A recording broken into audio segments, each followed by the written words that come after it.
Ladies and gentlemen, it's game time. Tonight, listen as your Columbia City Eagles take to the court.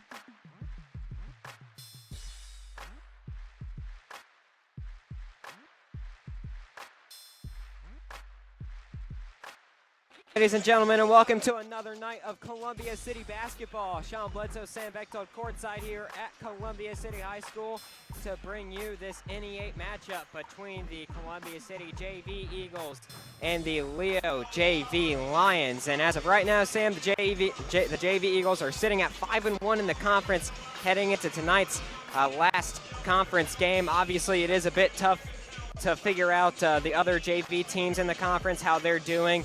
But you would have to think that tonight for this JV Eagles team, they are still in contention for this NE8 conference championship. So tonight is a must-win. Yeah, that's right, and that's that. Varsity Ledger. I mean, this is a game you have to win, and you had your future and what was going to happen with your season in the conference in your hands with that Norwell game, and you fell to the Knights, but you have a shot to stay alive and beat the Leo Lions tonight. So, as far as lineups tonight for the Columbia City Eagles, Kobe Crawford is inactive as he did suffer some sort of leg injury in last night's game against West Noble. He was grabbing his knee, so we're not 100% sure if it's a knee injury, if it's an ACL, MCL, ankle. We weren't quite sure, but it's some sort of leg injury. So Crawford will not be on the floor tonight, which means that a majority of the work down low will be left up to Tyler Crossan. So how do you think he's going to adjust to playing more minutes, Sam? I've actually talked to him a few times, and he's been wanting more minutes in this offense because he thinks that he can extend the floor not only as a big man, but he thinks he can shoot, from the elbow and fadeaways from the block. So I think that this is going to be a different type of post player that Coach Philman is going to have to work with.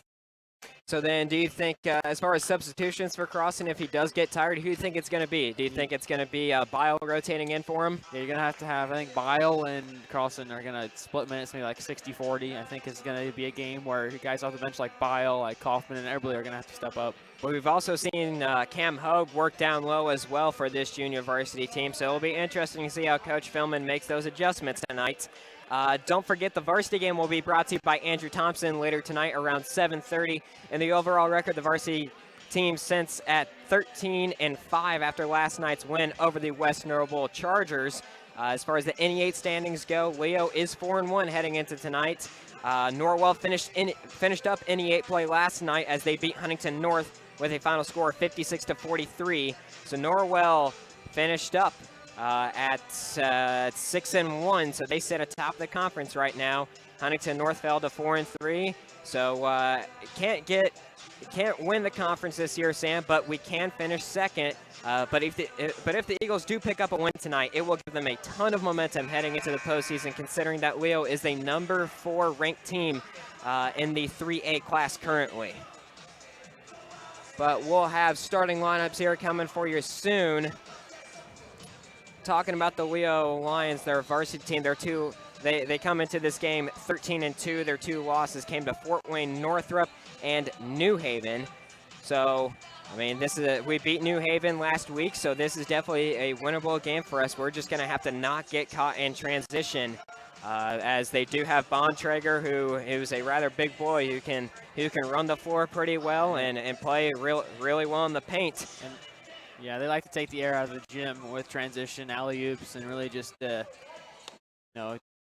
leave some of the fans that aren't Leo fans disgruntled and upset. As we will have starting lineups here. As my copy is your PA announcer as usual. Your Eagles starting lineup: number 3, Stratton Fuller; number 14, Aiden Denning; number 22, Cam Hogue; number 30, Brady Hartman; and number 20, Tyler Crossan.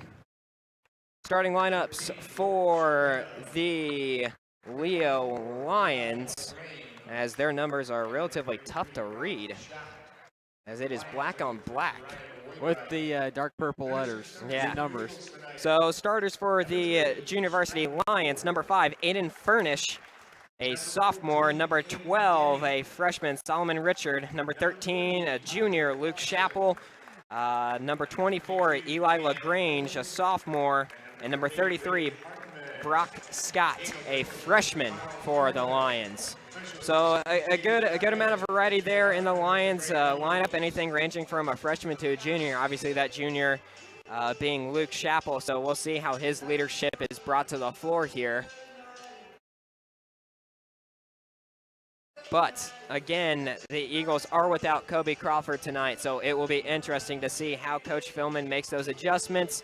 Obviously, we talked about that in the pregame show with how Crossan and Bio may be splitting minutes here, but we shall see. So it'll be Hogue to jump center for the Eagles. And the ref has the ball at center court. There goes the whistle. And ball's up in the air, and it's tapped into Leo's possession. It will be Richard to bring it up the floor. He'll come across the timeline, get down to the top of the key, throw it to the left side to Furnish. Furnish gets down to the left elbow, kicks it out high right. And they'll hand it back over to Richard. Richard gets down to the top of the key, backs it over left side to Scott. Scott dribbling around high left now for the Lions, throws it onto the left wing to Legrange. Legrange gets down to the left elbow, backing into the paint, kicks it into the right corner to Furnish. Furnish goes up the arc, and that ball is stolen by Fuller from the Eagles. He's pushing up the floor, down to the box, puts it off the glass. That one rattles around, doesn't go in. Ball being knocked around, and it goes into the Lions' possession. And that is Legrange. Legrange going all the way down to the box, puts up a shot, doesn't go in. They get a putback. No, they don't. Short arm that one. They get another putback, though, and that one goes in. Yeah, Miss Crawford there on that defensive side, getting those boards, as that's going to be a tough task for Crawford, Crossan, excuse me. So Fuller in the front court now for the Eagles, throws it down low to Hartman, and they'll back it out high left to Fuller and let the dust settle. So Leo leading 2-0 here with 5:50 left in the first as the Eagles have the ball in the front court. Hartman top the key, thought about the three, feeds it down low to Crossan behind the back. Couldn't get his left hand there in use on that left hand preferred layup, so he used his right. So we're all tied at 2 as the Leo Lions get into the front court. It is Furnish on the left part of the arc, gets down to the free throw line, dishes it out, top of the key to Richard. Richard waiting for a screen here. He gets it, and he goes down to the baseline before he's fouled. And it's going to be on Tyler Crossan, his first, team's first. What's going to be trouble is if he gets into foul trouble. Very true. So Leo to inbound it just under the right part of the basket. That is Scott. He gets it into the right corner, and they'll swing it up the wing to the top of the key to Richard. Richard dribbling around high right here for the Lions. Gets down into the right corner. And he tries to go baseline before Fuller pushes him back off the play. He reverses to the left side of the floor, gets down to the box, kicks it into the left corner to Legrange. Legrange goes baseline, and he's fouled. And Hogue's going to pick up the foul as he took a shot to the face. Hopefully that doesn't knock down one of his contacts. So it'll be Legrange to inbound it for the Lions. And he gets it into the right block. And turnaround jumper, that one rattles out. Eagles get the rebound. It's Denning pushing up the floor to Fuller. Fuller on the block now, off the glass, short arm that one. Rebound to Furnish. And there's going to be a foul on the play, and that one's going to be on Fuller. Not a great offensive possession there for the Eagles. You had the fast break. I think Fuller was trying to draw a foul. He got his defender up in the air, couldn't get it. And the ref's whistle. And then on the other end, foul out of, I think, anger there. So Lions to inbound it. They're in the backcourt, and they easily get it into the front court. That's Chappell down to the left block, but they'll back it out high left to Richard. Richard dribbling around here on the left wing. Gets a screen. Thought about the three. Then it take his dribble, and he'll throw it out. Center court to Chappell. Chappell down to the right wing here. Throws it over to Legrange. Legrange gets down to the left elbow. Into the left corner now. It's Richard. Richard being pressured by Crossan. Gets into the paint, cuts across, puts up a shot, doesn't go in. Rebound to Hogue there. Hogue's going to throw it out over to Denning. And Denning's going to get across the midcourt stripe down to the top of the key over to the left wing to Hartman. Hartman thought about the three, didn't take it. Throws it over to the right side to Hogue, now to Fuller. Fuller tries to throw it down low to Hogue, and there's a miscommunication there. Went off the Lions. Kind of stay in possession there. So it'll stay Eagle ball with 4:01 left in the first. Eagles and Lions tied at 2. As it has been a low-scoring affair so far. Hartman quickly in the left corner for 3. Back iron, no good. Ball gets tipped out, and it's going to go into Lion possession. So Lions pushing it up the floor into the right corner, down into the paint. They kick it out left wing to Richard before a foul is called. It's going to be a low-scoring affair. You know, we've seen this with all these NEA matchups that the Eagles play. This is going to be a defensive battle. So Hartman picks up the foul. His first team's 4th. The Lions to inbound it. They get it into the right corner. They swing it up the wing to Richard. Richard now over top the key to Legrange. Legrange penetrates down the left side. Kicks it out top of the key. That is Scott for 3. Back iron, no good. Rebound goes to the Lions. That is Chappell. Chappell back it out top of the key to Richard. Richard down to the right side. They feed it down low to the big man now. And that is knocked away. And it's going to remain Lion ball. Going to be about screening away and finding the mismatch there, and the Lions had the mismatch on that previous drive with with Fuller on the big guy. The Lions to inbound it. They get it into the right corner, and they swing it up the wing, high right to Richard. They feed it down low now to the big man, Legrange. Legrange backing in, turnaround Jay. That one goes in. Something we see in all types of basketball. You can teach skill, finesse, but you can't teach height. So Denning at the backcourt being pressured by this Lion 1-2-2 trap. The same exact thing that we run on them, but they get into the front court, crossing all the blocks and scores. You know, since the Eagles run that, they know how to beat it, Sean. 4-4, 3:03 left in the first. Lions in the backcourt. Crossan picks that pass off. He's in the left corner, throws it up the wing to Hartman. Hartman thought about the 3, takes it over to Hogue. Hogue top of the key for a 3, doesn't go in. Rebounded Crossan, the putback, and he makes it. He's really making the most of his first start here, Sean. Eagles up 6-4, 2:45 left in the first. Is Richard in the backcourt, and Fuller is going to pick up another foul. It's going to be his second. Team's 5th. I think Ash will come in for Fuller here. Yep, and Ash heads to the scorer's table, and Fuller makes his first exit of the game.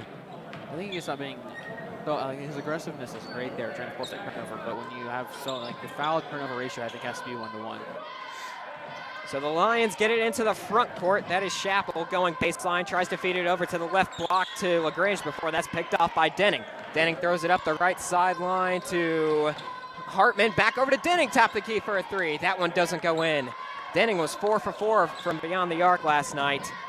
Start off a bit cold here tonight. Richard on the other end for 3 in the left corner. Unlike us, Leo's is really gonna shoot well on those wide open, uncontested shots. So Ash in the backcourt being heavily pressured by this 1-2-2 trap. They swing it over to the right side of Denning. Denning gets into the front court with ease before he's fouled from behind by Richard. So that'll be Richard's first, team's first. You've really got to get Denning and Hartman hot. And Zach Biles going to check into the game for the Eagles. And he is going to come in for Crossan as we predicted what would happen. They're definitely going to be splitting time here, Sean, especially if fouls become a problem. So Denning throws it into Hogue, back into the right corner to Denning. Denning drives baseline down to the blocks, puts up a shot off the glass, and scores. Great physicality going up from the guard, Denning.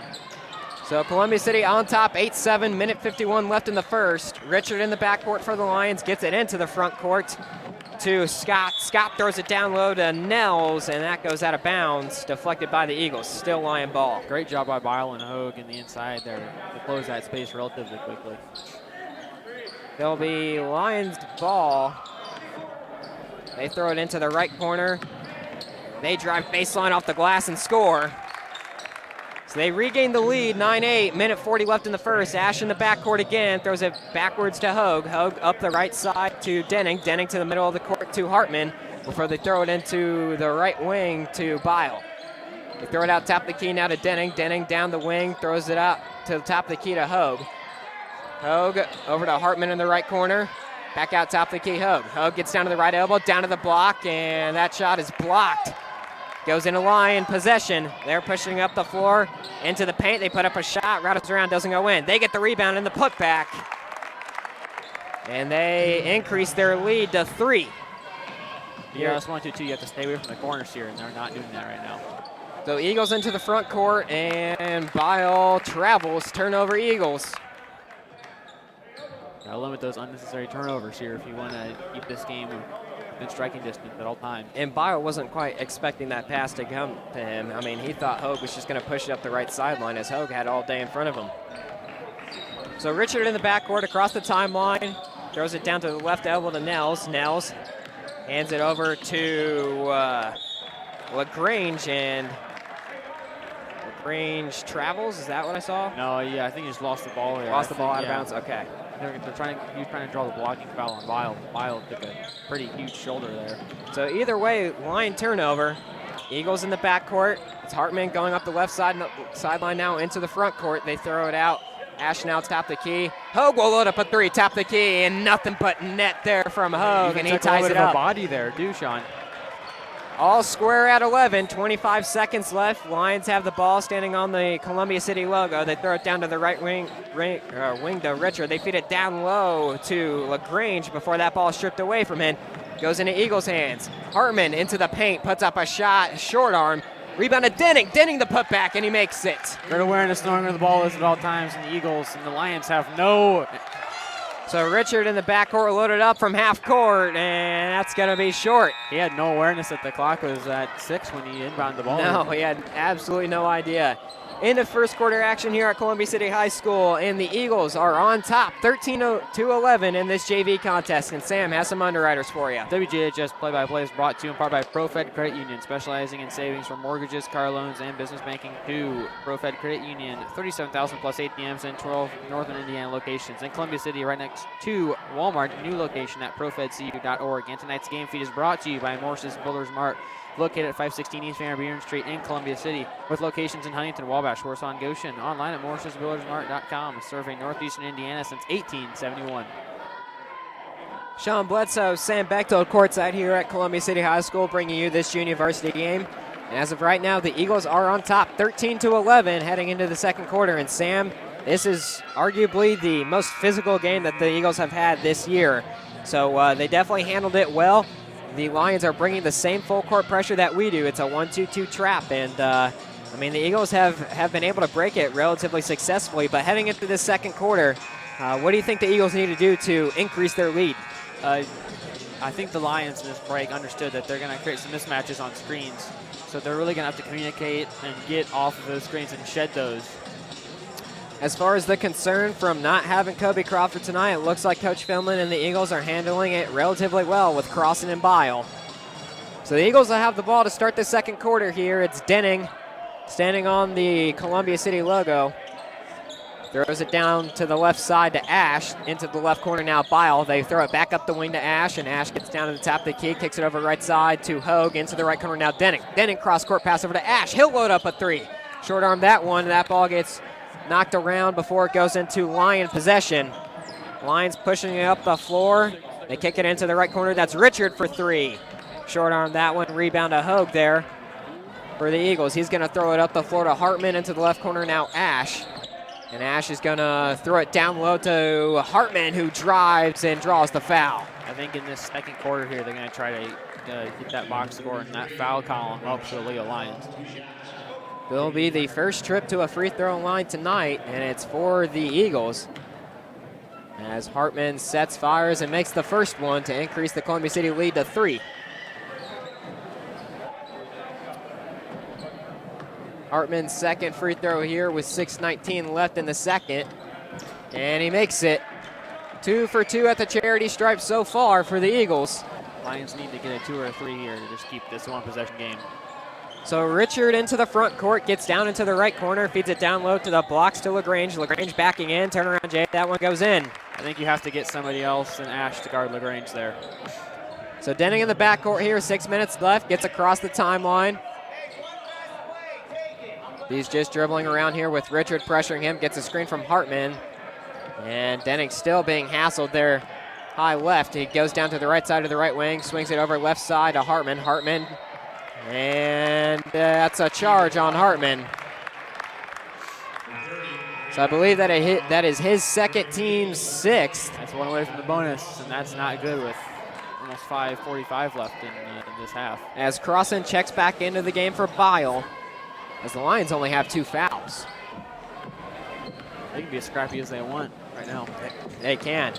So Richard into the front court, feeds it down low. They back it out, up the wing to Richard, swing it over left side now to Legrange. Legrange into the left corner to Johnson. Johnson holding here. Swings it out top of the key to Scott, over to the right side to Richard now. Back over left side to Johnson. He goes into the corner, but then goes back up the left wing. They feed it back down into the left corner to Scott, who cuts across the paint. Hook shot there, doesn't go in. As bodies hit the floor here, and they're going to call a jump ball. So Fuller and Eberly will check into the game as Denning and Hartman. No, check that. That is Ash and Hartman heading to the bench. So it'll be Legrange to inbound it here for the Lions. He gets it into the right corner to Richard, but Richard loses the handle. It'll be a turnover Lions, Columbia City ball. I think Stratton Fuller here for us at this game is going to play very passive, as you really don't want to have your 4th foul going into halftime. So Eberly throws it in to Denning. Denning across the Columbia City logo here, calling out the play. Dribbling around with Richard, pressuring him here. Gets down to the top of the key, swings it over to Hogue. Hogue back out, top of the key, swings it over right side to Fuller. Fuller, jab steps, gets down to the free throw line, kicks it over to Eberly into the left corner now, Denning. Denning being hassled by Richard. He goes baseline before he's double teamed. He kick it out back top of the key to Crossan. Now right wing, Hogue. Hogue puts it on the floor and puts up a shot, and he's fouled.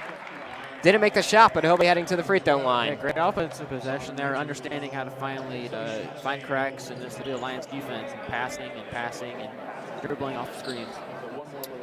So it'll be Hogue at the free throw line for the Eagles. And he makes the first one. And let's see, that's going to be Chappell checking back into the game, as well as Furnish for the Lions, as Richard is going to take his first exit of the game. The Hogue second free throw. That one rattles around, doesn't go in. As Columbia City's leading 16-13 here, 4:35 left in the second. Lions bringing it up the floor here, high right. They swing it over high left to Legrange. Legrange down the left part of the arc, and that is picked off by Hogue. Hogue throws it over to Eberly, back over to Hogue. Hogue down the right sideline into the right corner to Crossan, and then before they back it up the wing, top of the key to Denning now. Left corner now, Eberly directing traffic, throws it out top of the key to Crossan, back into the left corner, Denning. Denning gets down to the left elbow, kicks it out top of the key. Hogue for a 3. Back iron, no good. Rebound to Denning there. Denning on the left wing, throws it down to the baseline to Crossan. Mid-range jumper, that one doesn't go in. Rebound to Hogue, and he's fouled. Back-to-back offensive rebounds there for the Eagles, and his trip to the free throw line. So Hogue will make his second trip to the free throw line tonight with 4 minutes left in the second, as Columbia City's on top, 16-13. As he sets, fires, and back iron no good on the first one.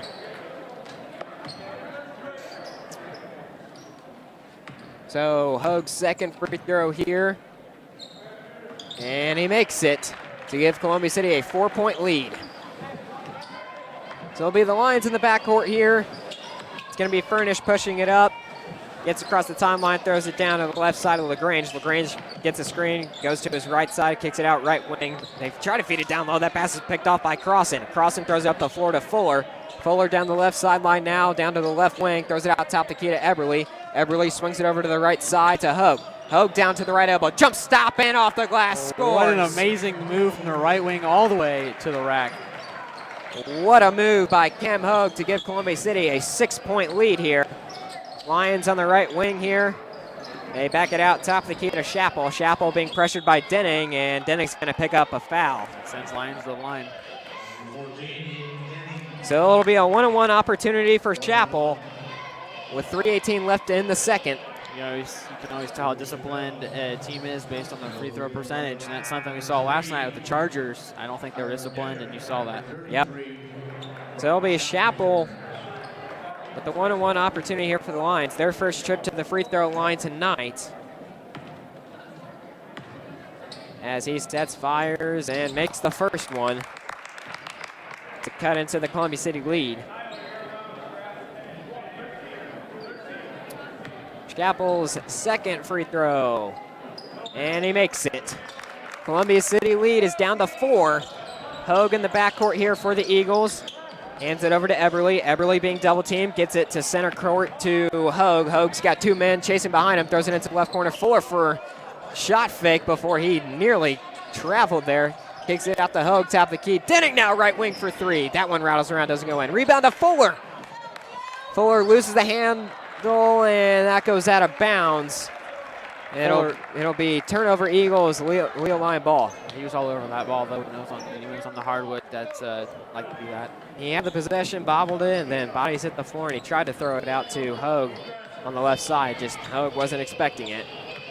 So Lion ball here with 2:45 left in the second. They get it down to the left wing at Decker. Decker tries to go baseline before Fuller shuts that down. They kick it into the left corner to Furnish. Furnish drives, and they're going to call another foul on Columbia City. That one's going to be on Cam Hogue. And it'll be another one-on-one opportunity for the Lions. The reason the Lions are going to stay in this game is because the Eagles just keep adding fouls to the box score. So the Lions make that first free throw. Can't quite tell if it's at the free throw line. That is Furnish. As the numbers are kind of hard to read. They got black jerseys with black numbering, just with the purple trim. So Furnish makes the second free throw to bring Leo within 3. So Eberly kicks it up the left side to Denning. Denning back over to Eberly on the right side. They get it across the midcourt stripe. Fuller now down to the blocks on the right side, puts it off the glass and scores. Great way to get your defender up in the air with the pump fake, and then uses the left hand to roll it in from the right. He goes over then under. You give Columbia City a 4-point lead here. So Lions into the front court here. That is Legrange. Legrange gets a screen at the top of the key, gets down to the left elbow, kicks it over left side. That's Furnish for a 3. That one doesn't go in. And Columbia City is going to pick up another foul. That one's going to be on Fuller. That's going to be his 3rd, I believe. Team's 9th here in the first half. That's 3rd or 4th? I think it's his 3rd. As Ash is going to check into the game for the aforementioned Fuller. So Decker at the free throw line for the Lions. Another one-on-one opportunity, and he short-armed that one. Ball gets tipped around before they're going to call a jump ball, and that's going to be Lion ball. Cam Hogue wanted that whistle not to be blown for a few more seconds because I think he was going to rip that one out. Yep. As we'll see Bile check into the game for the Eagles. He's going to come in for Hogue. Just kidding. There was a ref there. It's going to be Eagles ball with the arrow. Okay, yeah. They just didn't switch the arrow back over from the last time. So Ash in the backcourt for the Eagles. 2 minutes left in the second. He's going up the left sideline before he's fouled there, and that's going to be Furnish picking up the foul. As the Columbia City natives cheer as the refs finally called a foul there. As we'll see. It's Mr. Fuller cheering there. Yep. As Gustafsson checks into the game for the Lions. Eagle ball right now. Denning into the front court. Hands it over to Ash, high right. Ash dribbles around, throws it over left side to Bile, back out top of the key, not crossing, swings it into the right corner. Ash, he penetrates before he's backed off the play, throws it back into the right corner to Eberly. Down low to the baseline to Crossen, cross-court pass top of the key to Ash. They swing it back over to Denning. Back over to Ash now. Back over to Denning, left wing for 3, and he makes it nothing but net from Aiden Denning. If he gets it hot, it's trouble again because we saw what he could do against West Noble. Columbia City up 24-17, minute 22 left here in the second quarter. Gustafsson on the left wing, throws it up the wing, top of the key, now to the right side to Furnish. Furnish backing into the right elbow, gets down to the blocks before that ball's knocked away from him, goes into Chappell's hands. Now into the right corner. That is Legrange, and he puts up a shot in the paint. That goes. No check, that was Scott. So Scott with the bucket. Eagles on the other end of the floor. That's Denning on the left wing. That ball's knocked away from him, and they're going to call Leo foul. Sam Ash almost went coast to coast on inbound off a 1-2-2 trap. Yeah, he did. As Brady Hartman's going to check back into the game for the Eagles. He's going to come in for Sam Eberly. With 53 seconds left here in the second.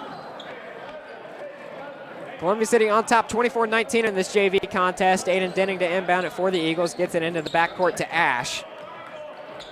Ash back to Denning, high left. They throw it down low to the elbow to Crossen into the left corner now. Hartman, he drives baseline. Throws it over to Crossen on a cut, and he just misses that layup. And Crossan's going to pick up a foul there. Puts him in the double bonus now. So now the Lions will have 2 free throws here, as all their free throws have come off of fouls not in the shooting motion. And they make the first one. That is Legrange there. So Legrange cuts into the Columbia City lead with that first free throw. Second free throw, he sets, fires, back iron, no good. Rebound goes to Ash for the Eagles, and he'll hand it over to Denning. Denning into the front court to Hartman. Hartman's going to hold it high left here with 30 seconds left, as he's going to be pressured there by Legrange. They throw it out high right to Denning, back over to Hartman, high left. Can't get sloppy on the top of the key here with your passes. And Hartman throws it out top the key to Ash, over right side Denning, back over left side Hartman. Hartman with 15 seconds left. The Eagles definitely going to hold for one here, as Hartman and Denning just play catch here. He gets down into the paint, puts up a shot, and he's fouled. Hartman's going to head to the free throw line again. So that foul is going to be on Scott. And Hartman's going to check. He's going to go to the free throw line. He sets, fires, and he makes it. And Caden Kaufman's got shooter, so he's going in for Hartman. You just got to get speed there to get back. And Eberle's going to check into the game for Crossan.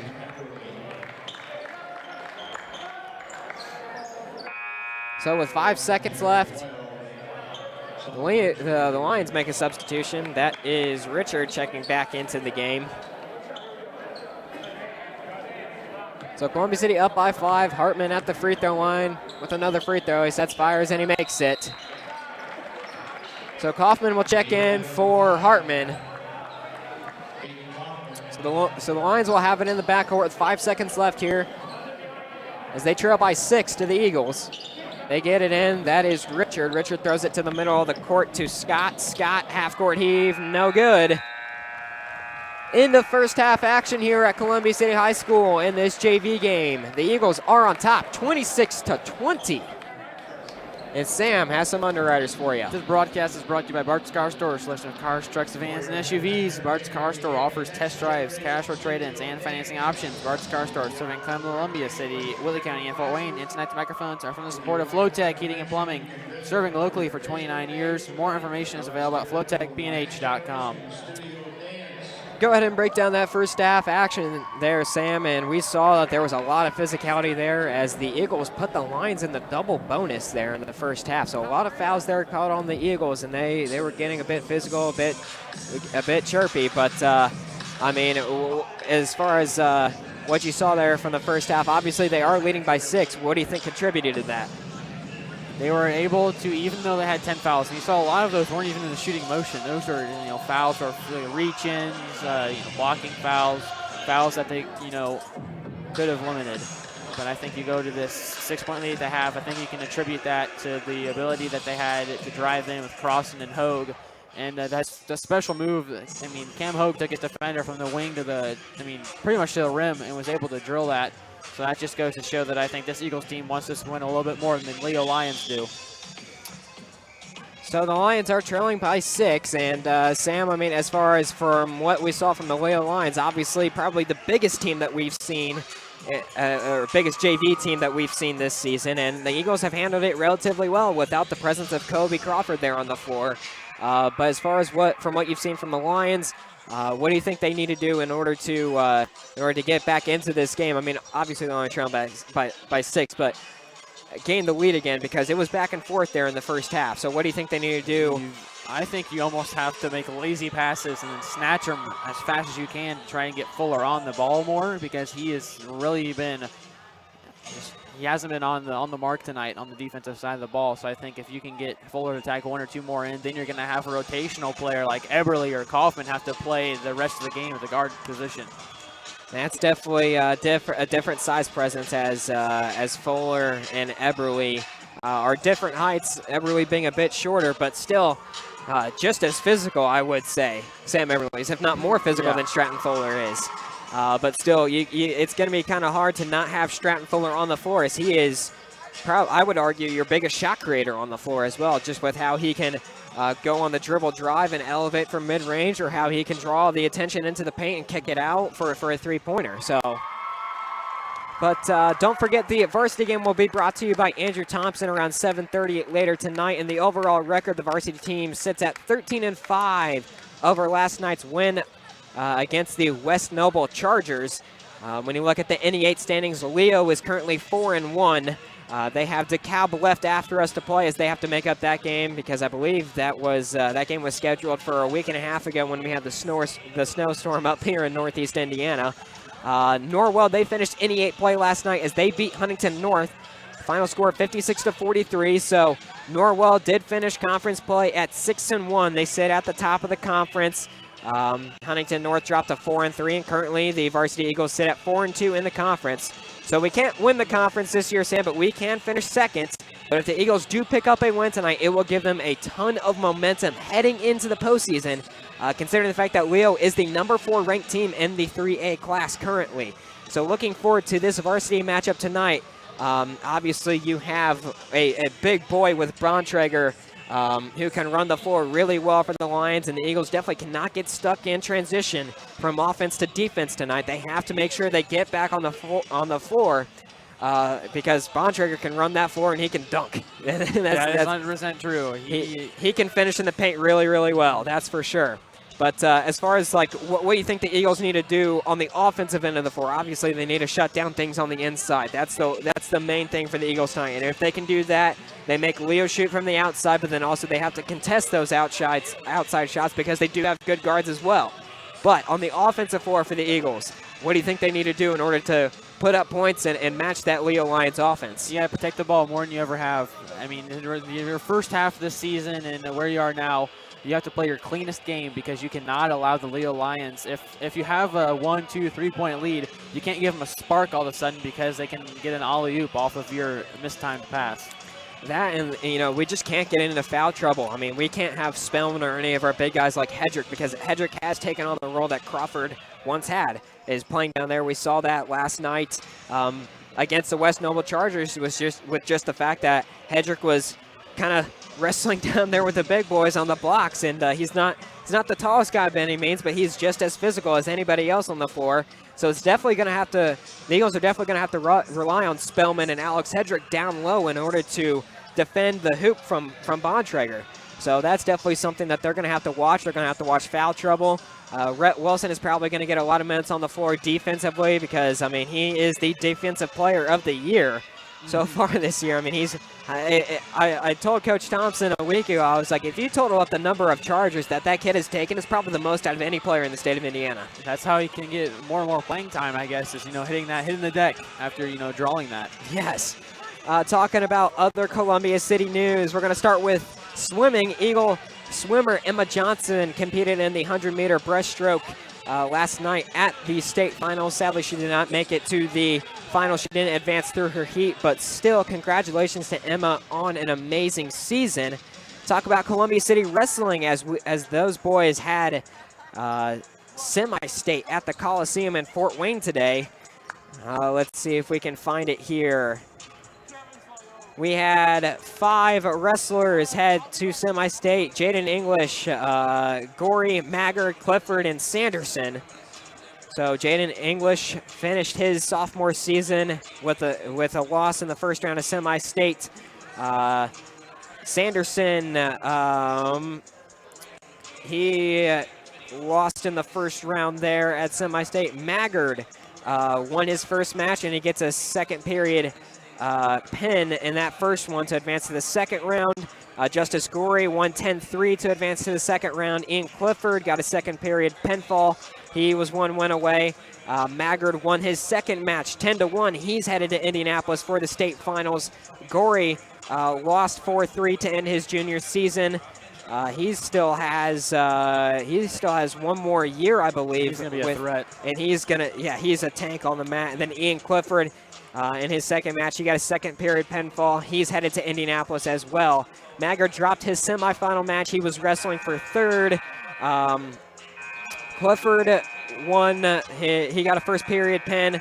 He is wrestling for the semi-state championship. And then Maggard drops his match in overtime to finish fourth. That just came in. So even though Maggard finished fourth, he is still heading to the state finals in Indianapolis, as well as Ian Clifford. So we will have two seniors making the trip down to Indy. So that is exciting news there for Eagle Wrestling Nation, as we had the Lady Eagles go down. I think it was a couple weeks ago, or it may have been a month ago. I'm not 100% sure, but we had Haley Thompson wrestling for a state final, for a state championship. She lost in that finals match in overtime, but still, what a week, or what a year for this Columbia City wrestling program. I mean, both boys and girls, they did a really, really good job this year, Sam. Yeah, that's right, Sean. So Columbia City signings before we head into the second half. Cole Mosier, he signed to play Division I football at Ball State on Wednesday of this past week, so congratulations to him. Look forward to see what he does at Ball State. But we have both junior varsity teams on the floor here, ready for second half action. But Sam, I mean, going into this second half, the Eagles have a 6-point lead. They're leading 26-20. But in order to win this game, obviously they have to stay out of foul trouble, as Fuller already has 3 fouls here. So that's definitely something that they're going to have to watch. I mean, they put the Lions in the double bonus in mid-first or mid-second quarter there in the first half. So that's definitely something that they're going to have to watch. But in order for them to pull out this win tonight, what do you think they need to do? I think both teams just have to understand that fouls aren't going to be their friend, especially I think both guards on both sides. I think you can look at Aiden Furnish and Solomon Richard are both going to have to play clean games for the Lions. And I think that goes on the other side, that Fuller, especially himself, brings a certain type of intensity to the backcourt, and that's something that they really can't lose if they want to try and beat this conference foe. So Eagles still potentially playing for a conference title here tonight, as we are not 100% sure of the Knights' record in the conference. So tonight, again, is a must-win for these Eagles if they want to have a shot at winning this conference title, because obviously they don't have a postseason. You know, you have to set your goals, and obviously a conference championship is one of them for Coach Philman. As teams take the floor here, and it will be Lion ball to start the second half, and it will be Legrange to inbound it. And we have the clock set at 7 minutes here, and we are underway here for the second half in this JV contest between the Leo Lions and the Columbia City Eagles. And the Lions quickly have a turnover in their front court. Pass was picked up by Crossan, and he'll hand it over to Fuller. Fuller into the front court now. Picks up his dribble high right. So looking for somebody to hand it off to. He gets it over to Hogue. Hogue into the right corner before he's shoved off the play. He'll back it out. Top of the key to Crossan. Now left side Fuller. Fuller penetrates, kicks it out. Top of the key for Hogue. Pump fakes the 3. Drives into the paint. Dishes it over to Fuller. Fuller stuck on the block now. We'll kick it out. Left wing to Denning. He'll elevate, fire from mid-range. Back iron, no good. Ball gets knocked around, and it goes into Lion possession. It's going to be Furnish pushing up the floor. That ball gets knocked away from him by Hartman, straight out of bounds. And it'll remain Lion ball. So far for these first 45 seconds, the Lions are just playing uninspired basketball right now. So Lions to inbound it, and they get it in to Richard, top of the key. Richard dribbling around, throws it over left side to Legrange. Legrange pump fakes the 3, penetrates, kicks it out high right to Chappell. Chappell down into the paint to the big man Scott. Scott backing in, turn around Jay, and that gets the roll. You can't ask Cam Hogue to be any more straight up and down there. So Fuller in the backcourt. Swings it over to the left side to Denning. Denning pump fakes, throws it back over to Hartman. Hartman up the middle of the court, down to the right elbow, and he'll hand it over to Fuller. Fuller dribbling around top of the key here with 5:40 left in the third, picks up his dribble. He'll throw it over high left to Crossan. Crossan goes down to his left, to the left wing. Denning from downtown, and that one goes in. No respect there by the Lions on the closeout against Denning. So Columbia City on top, 29-22. 5:23 left in the third. Leo Lions in the front court into the left corner. That is Richard. Richard down low to the blocks. That is Chappell cutting across the paint. Puts up a shot. And that doesn't go in. And Chappell's going to pick up a foul here. That was a great dish into the cutting Lion, and that just was not a great shot attempt there. So Eagle ball here, Fuller in the backcourt to the center of the court here to Hartman. Hartman throws it up to Hogue. Hogue off the blocks, off the glass, and scores. Lions can't get back either playing that trap. So Richard coming across the timeline yet again with some urgency. Gets it down to the blocks to Legrange. Legrange, mid-range jumper. Defense here, and they really have to get him more involved when they cut this 7-point lead. And the Lions and Coach Waybright will take a timeout here to talk things over as Columbia City is leading 31-24 with 4:56 left in the third. Sam has some underwriters for you. WJHS and this sports broadcast is brought to you by Culligan Water. For home or business, Culligan offers sales and rentals of water softeners, water coolers, water testing, and bottled water delivery. Culligan Water online at CulliganColumbiaCity.com. And tonight's game is brought to you by the attorneys at Myers, Hockemeyer, and McNagny, LLP, located across from the post office in Columbia City.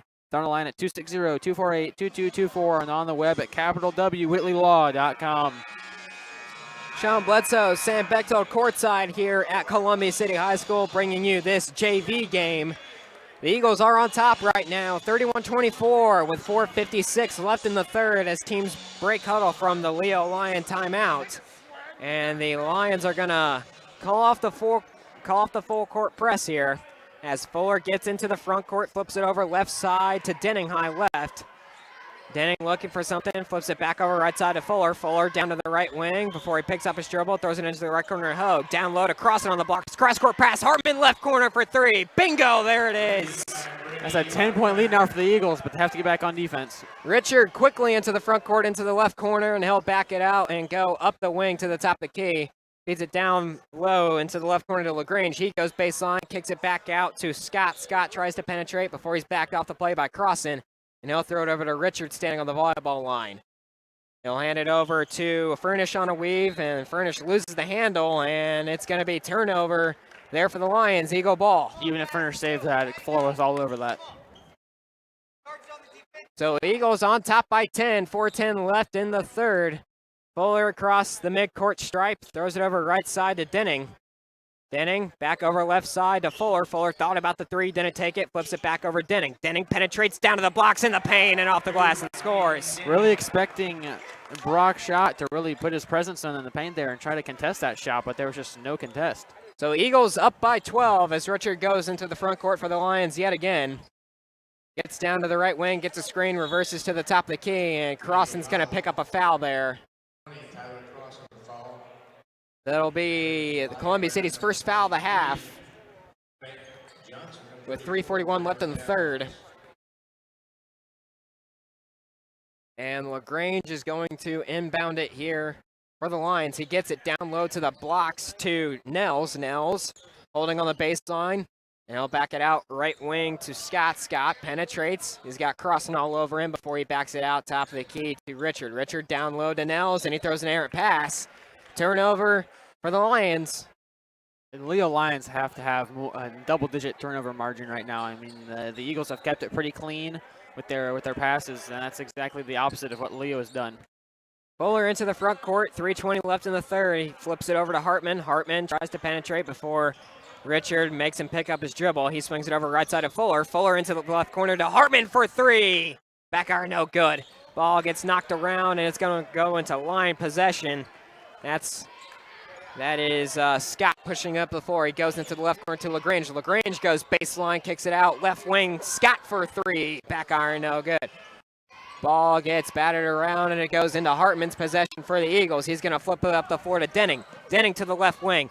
Cross-court pass to Fuller, and they swing it up the wing to Hogue, who penetrates in the paint and scores. Both the Lion bigs on the blocks just don't want to get engaged on the defensive side in the paint. So all of a sudden, the Columbia City offense has exploded, and they have a 14-point lead here in the late third quarter. Lions on the right wing, they feed it down low to the big man. Scott off the blocks, puts up a shot, doesn't go in, but he gets the putback. That was a good follow-up shot there. Always follow your shot, especially if it's just you and your defender. The Lions are not bringing the full court pressure still as they are trailing by 12. It's Hartman in the left corner here for the Eagles in the front court. See, he penetrates down to the left elbow, kicks it out top the key to Hogue. Hogue penetrates down to the right elbow, kicks it over to Fuller. Fuller gets down into the paint, hands it over left wing to Hartman, back over to Denning, left corner for three. Bang, there it is. He gets hot, and it's always bad news for the opponent, Sean. And Coach Philman is going to take a timeout here as Columbia City is on top, 41-26 here with a minute 49 left in the third. And Sam has some underwriters for you. Known for bowling, celebrations, and parties, and their famous fried fish. Thank you to Maine Bowl in Columbia City. And now only at Maine Bowl when the Eagles win at home, there's free bowling for students after the game with ID. Maine Bowl in Columbia City, 2 blocks south of Van Buren on Main Street. WJHS Sports is also brought to you by the special occasions made at TNT Floral Shop. For weddings, anniversaries, birthdays, and loving gifts, delivery and pickup are both available. For more ideas, these can be seen at TNT Floral Shop on Facebook and on Instagram. Sean Bledsoe, Sam Bechtel courtside here at Columbia City High School, bringing you this junior varsity game. Eagles are on top, 41-26, and Coach Philman called a timeout. So he'd like to talk a couple things over with his guys as they have a commanding lead here in the late third. But Sam, what do you think Coach Philman talked to those guys there in the huddle? Keep your foot on the pedal. This is an NE8 opponent. You want to take as much air out of this JV roster, I think, as you can. Once you double them up, you go off the dogs. So it'll be Lion ball here coming out of this Eagle timeout. And it's going to be Johnson to throw it in. He gets it in to Richard. Richard quickly across the midcourt stripe into the right corner to Legrange. Legrange feeds it down low to Scott. Scott backing in, kicks it over to Richard, right corner. He drives, throws it over to a cutting Nels, and he gets an easy bucket. I was expecting him to throw that down. He got up there a ways. So Hogue in the backcourt, throws it over to Denning. Denning dribbling through this full court press. And he'll hand it over right side to Hogue. Hogue into the right corner of the crossing. Back up the wing to Hogue. Into the right corner now, Denning. Denning dribbling in the right corner. Throw it up the key to Crossan. Over to Hartman now. Hartman back down to the left baseline to Crossan. Thought about the shot. Didn't take it. Kicks it out top to Kita. Hartman who drives into the paint. Puts up a shot. Doesn't go in. Lions get the rebound. That is Johnson pushing it up the floor. Down into the right corner before he's backed off the play by Hartman. They throw it out top the key now to Richard, down into the left corner. And they'll take a mid-range jumper. That one doesn't go in. Rebound to Hogue there. Great straight up and down defense there by Crossan. So 40 seconds left here in the third. Fuller in the backcourt gets across the half-court stripe, dribbling around high left here. He's being heavily pressured. He's going to get it over to Denning. Denning standing on the Columbia City logo here. 30 seconds left. And he'll hand it back over to Fuller. Fuller will dribble around high right here, swing it over left side to Denning. And it looks like the Eagles are going to try to hold for one here. Back over to Fuller, high right. Puts a move on his man, still dribbling around. Gets down to the top of the key, down to the left elbow, kicks it over into the left corner. That's Crossan, mid-range jumper from the baseline, and nothing but had some height on it there to get over his jumping defender. And it's going to be deflected by the Eagles out of bounds with 1 second left. As Zach Biles going to check into the game for Crossan. Eagles leading 43-28 here. We've seen that a lot with Leo, though. I mean, there's just no awareness that the clock is running down. So Johnson to throw it in. He's going to get into the backcourt to Furnish. Furnish, half-court heave, and that one hits backboard then rim, but doesn't go in. End of third quarter action here at CCHS, and the Eagles are on top, 43-28 in this JV contest.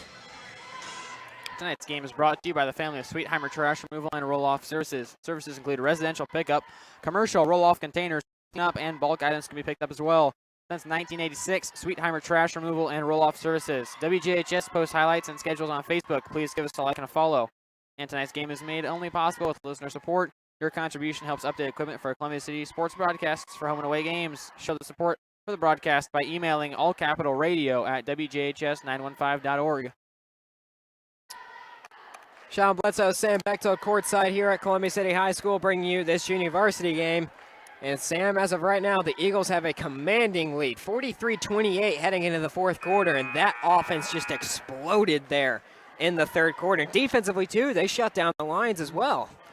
Yeah, when you look at the guards that we have, and I think you can even almost consider Hartman as a guard because of the way he can dribble that ball.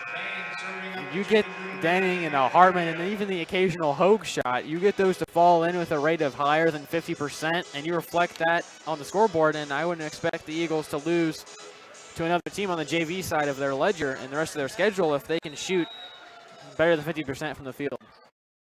So it'll be Eagle ball to start the fourth quarter. Hartman throws it into Fuller. Fuller puts his move on his man, gets down to the right part of the arc.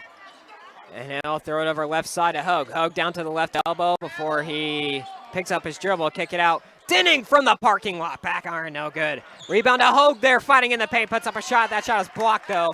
Ball goes into line possession. They're quickly into the front court. That's Chappell down to the blocks before he falls down, loses possession as multiple other bodies hit the floor, and they're going to call a jump ball. So they're going to call a jump ball on that first scrum on the hardwood there. So it'll be a line ball coming out of that scrum, and it'll be Richard to inbound it. Just under the right part of the basket, throws it into the right corner to Scott. They throw it up the wing to Johnson, back into the right corner. Richard for a three, rattles around, doesn't go in.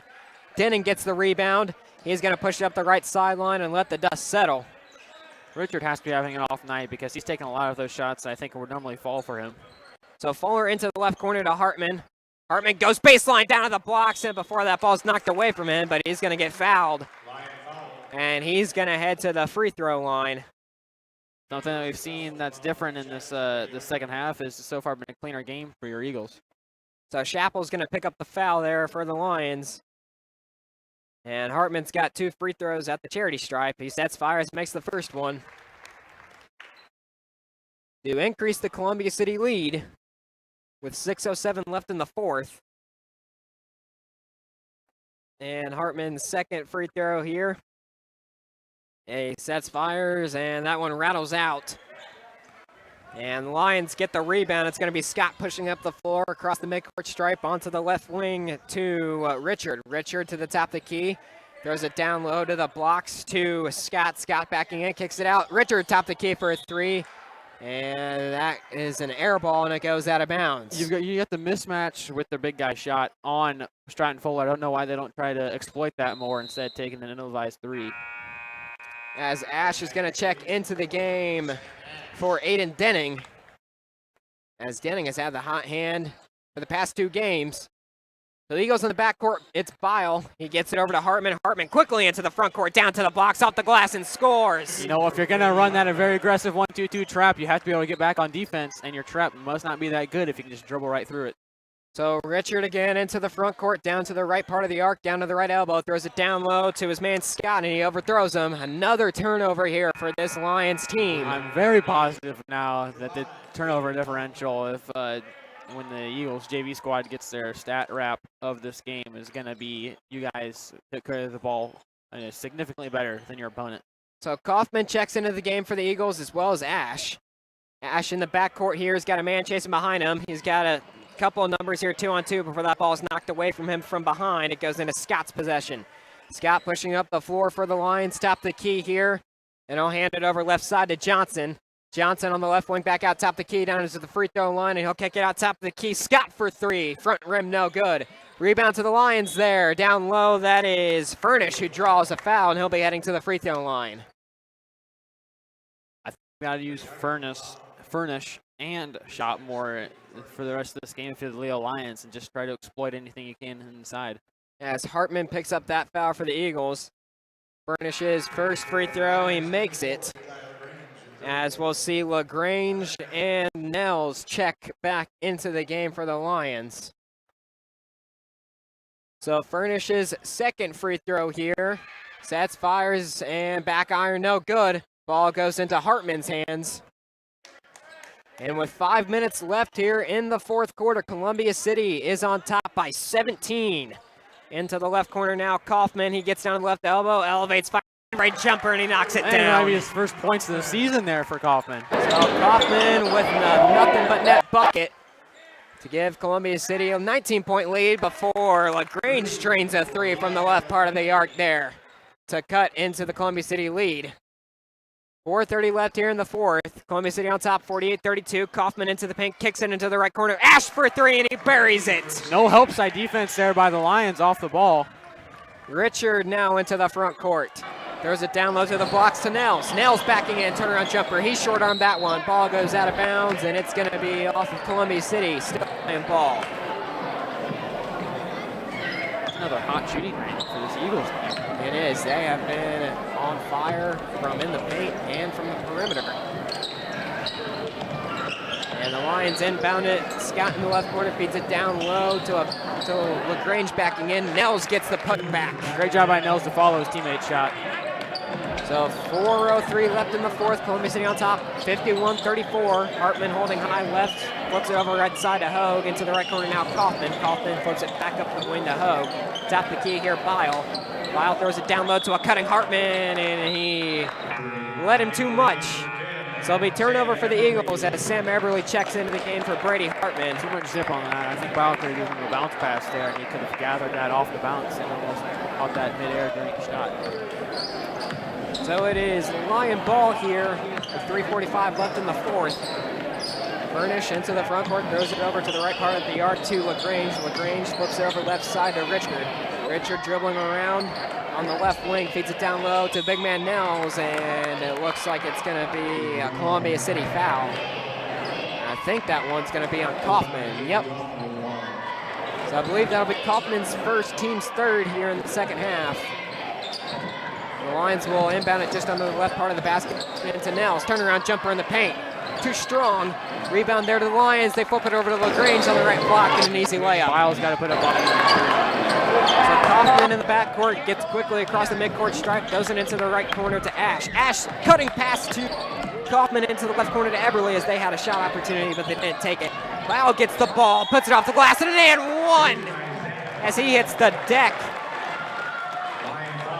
But Bile will head to the free throw line for the old-fashioned three-point play. Well, it looks like a flop, but I think he slipped there. As we'll see the reappearance of Tyler Cross, and he checks into the game for Cam Hogue.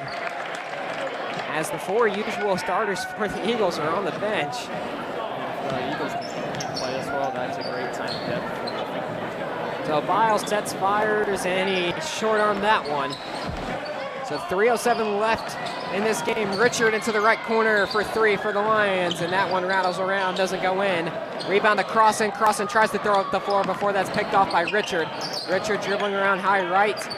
Throws it down low to the big man Nels. Nels backing in, kicks it into the left wing to Legrange for three. Rattles around, doesn't go in. Ball hits the floor as well as bodies, and they're going to call a jump ball. Can't get sloppy here with your reserves in the shot. 2:46 left in the fourth. Columbia City is on top, 53-36 here in this JV contest, as we see some of the freshman players coming back from their freshman game, so hopefully we can get some results on that one. But right now, it's Eagles in the front court and into the left corner. Bile thought about the three, didn't take it though.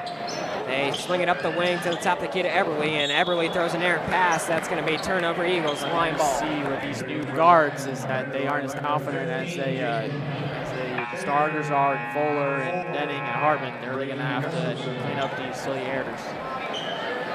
2:30 left in the fourth. One sitting on top by a lot. As it's going to be Legrange bringing it up the floor for the Lions. Gets down top of the key, throws it over right side to Steininger. Steininger throws it down low to Scott. Turnaround Jay. That one goes in. Lions, looking back at the film, realized that this game would have been a lot closer if they would have went at Cross and more, I think, because Crawford would have shut that down. Ash quickly on the other end, left wing for three, doesn't go in. Crossing gets the rebound. They back it out to Ash. Ash penetrates, mid-range jumper, that one goes in. So Columbia City on top, 55-38. Minute 55 left here in the fourth. Legrange going coast to coast, puts it up, doesn't go in. Eberly jumps through the roof to get that rebound, and he'll let the dust settle and bring it up the left sideline. He's going to run into a double team here, flips it into the left corner. Ash goes baseline, throws it to a cutting Bile to Crossan on the block and scores. Great ball movement here by the Eagles, and we've seen it all night long. So Legrange again bringing it up the floor. And what do we have here? They're gonna substitutions. Interesting. During the live ball, okay. As we'll see Decker check into the game, as well as Gustafsson. We see a lot of interesting things in JV basketball here. Gustafson flips it over left wing to Steininger. Steininger throws it down to the big man and then down to the right block to Decker, and that's knocked out of bounds by the Eagles. It's going to remain line ball. So it'll be Gustafson to throw it in. He gets it into the right corner to Scott. Scott up the wing to Steininger, into the right corner to Gustafson. Back top the key to Steininger. Right wing now, that is Scott for three, no good. As Ash gets the loose ball and he'll let the dust settle, flip it over to Eberly, standing on the Columbia City logo. Quickly into the left corner, Bile back out high left to Kaufman. They swing it over right side to Eberly. Smart pass here. Eberly down to the free throw line to Crossan, left corner here at Bile, back it out high left to Kaufman, now high right for Eberly. Eberly gets down top of the key, flips it over right side to Ash. Ash is going to be double teamed. They flip it down low to Crossan on the baseline into the left corner now. Bile. They back it out high left to Kaufman. Kaufman's going to throw it right side to Eberly. 33 seconds left here. Ash dribbling around high right. Gets down top of the key. Flip it over right side to Kaufman. Right corner now Crossan. High right, 20 seconds left here. Ash over to Eberly. Eberly dribbling around the Columbia City logo. 12 seconds left, and they're just going to dribble this clock out. That's a huge win for this Eagles JV team, a statement win. That's a 19-point win? Yes. As the JV Eagles get a standing ovation here at Columbia City High School from this packed gym. Final score 57-38. And the Eagles pick up a huge conference win that keeps them in the conference race. And Sam, this was a game where it was relatively close there in the first half as the Lions only trailed by 6. But as you got to the second half, the Eagles turned on the offensive foray and they just dominated there. They were getting bucket after bucket there in the third quarter. They increased their lead. Then fourth quarter, they just controlled the tone on both the offensive and defensive side of the floor. Yeah, Solomon Richard, I think, one of the guards for Leo Lions, really, I think he's going to have a rough time next practice. Looking back at that previous tape, because he's going to have to understand that a few of these miscues, I think, were all on him, and that's going to be a rough pill to swallow back to looking at this tape with your teammates. As well as Richard. Richard just did not have a particularly good shooting night. I mean, we saw him take some shots that he normally would make. Yeah, that he would normally knock down. He just didn't. As we'll see the Varsity Eagles take the floor here. Andrew Hedrick, Seth Mills, Elias Spellman, Alex Hedrick, Clayton Scott, Rhett Wilson, and Mason Baker, as they'll start the warm-ups here for the Eagles for this varsity game. But Sam, I mean, this was a huge win for the Eagles, potentially co-champions for the conference as the Varsity Leo Lions take the floor,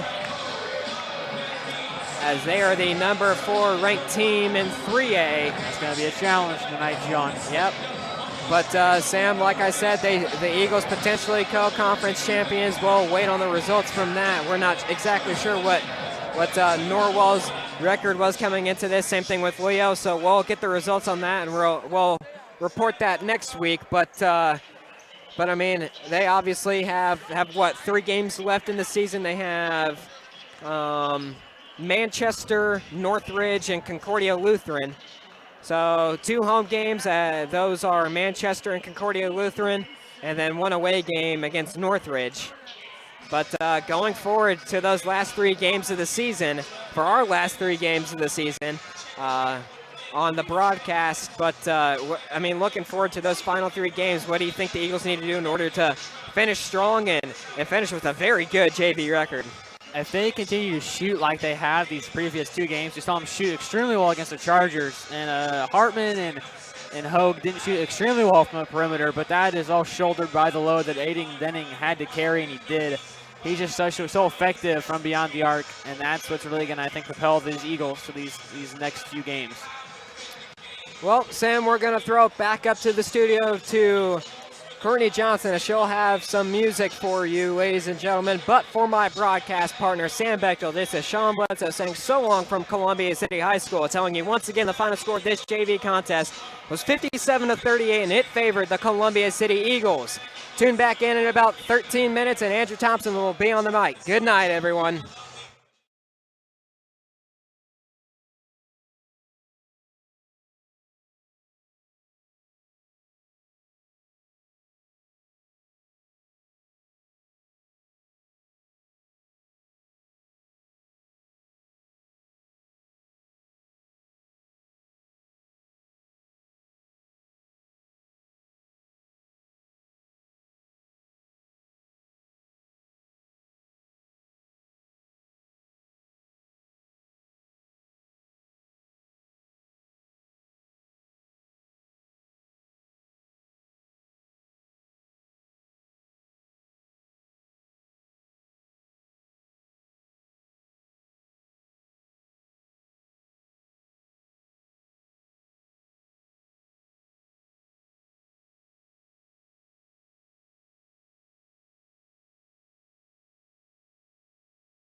Ladies and gentlemen, it's game time.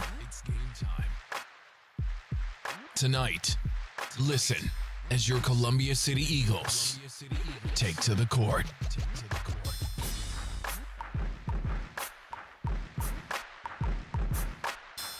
To Columbia City basketball, thanks to Jonathan Peters, Sean Bledsoe for getting this on the air, Andrew Thompson, Matt Curry once again. And we have last conference game of the year.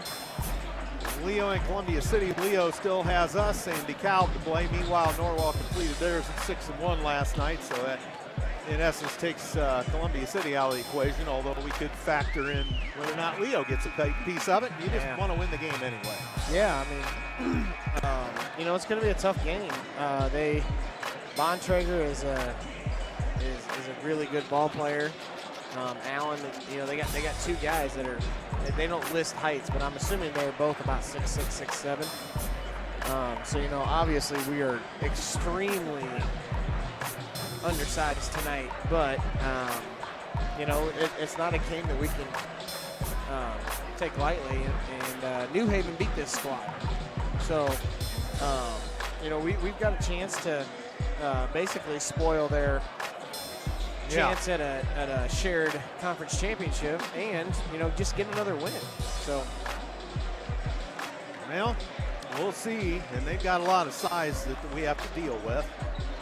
And Camden Bontrager, who transferred in, was it from Lakeland or Lakeland Park? Lakeland Park, I believe, is what Daniel told me. So he transfers in as a senior, and they don't even list heights on here. No, I saw. Yeah, there's another guy, 15, I believe. Xavier Middleton. I think so. He's huge. Oh, wait a minute. 34 is the other big guy. No, 24 is another guy that I guess likes to come in and shoot threes. So. Luke Legrange. Yeah, he's a transfer as well from Blackhawk. Transfer for Blackhawk. I'm just like, when he said Bontrager, he transferred to there, I was like, he didn't go to like Snyder, or you know what I mean? Like you pick Leo, because you put him on Snyder, and whew. Yeah. I mean, they might be the best team in Fort Wayne. Yep. Speaking of Snyder, they're playing for a girls' regional title tonight against Noblesville down at Marion. Oh, that's going to be a tough one. Homestead fell behind 14-0, and then ended up were down by as many as 28, lost by 21. Wow. So, to Noblesville. Jeez. Yeah, Noblesville had beaten the Lady Spartans the only other time this year. So the officials on the floor.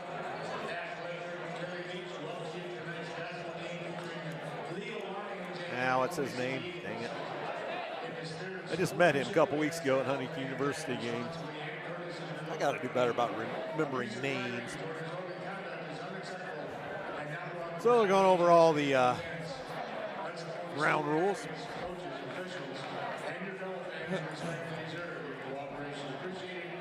We'll check out the records here of Leo.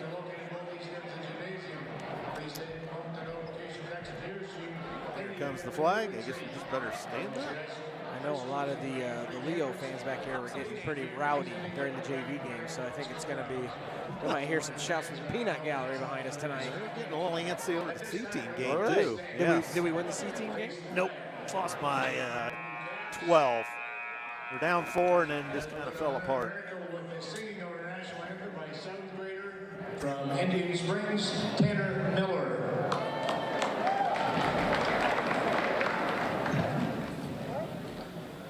Oh, say, can you see by the dawn's early light what so proudly we hailed at the twilight's last gleaming, whose broad stripes and bright stars through the perilous fight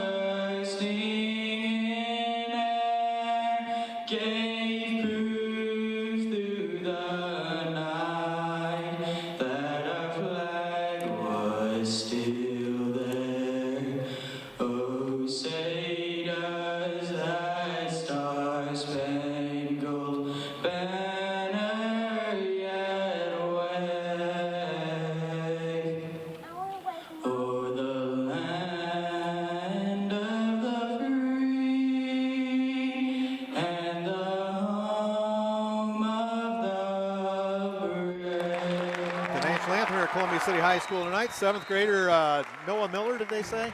I think so. The last name was Miller from Indian Springs, and 7th grader, so he did a heck of a job. And the Lions, they do have the starters up there. Let's pick them out of the bunch here. We've got Xavier Middleton, no sizes. He wears 15, he's a senior. 23, Brody Heitshow, and another senior. 25, Aiden Rubel, the senior. 32, Demetrius Allen, a senior. And number 34, Camden, or is it Caden? Caden, I think. Caden, what was calling Caden? Caden Bontrager, the other starter, and they are big. Head coach Kerry Cogdell, he's been at Leo a while, had a good run of it. Allen is going to Rutgers for football. Oh yeah. He was a problem on the football field, that's for sure. Yep. So the non-starters being introduced for Columbia City. Good win over West Noble for the Eagles. They had to scratch and claw back for that one. Leo comes in at 13-2. Their loss comes by 6 at New Haven. And their other loss was the Fort Wayne Northrop, 68-59.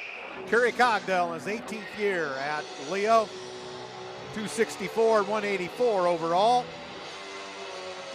And his other stop before Leo was South Adams. Old conference foe there from when I was in high school. The Starfires. That was a long haul to burn. You think Belmont was bad. Yeah. Of course, we don't play South Adams in anything anymore. You have to drive down 1 to get to South Adams. Let's keep going through Decatur on 27. Oh. Who's on 1? Is that Adams Central? They would be on 27 as well. 1 would be Bluffton, Norwell, that's who I'm Southern thinking of. Wells. Bluffton's who I'm thinking of. So the highlight reel going here.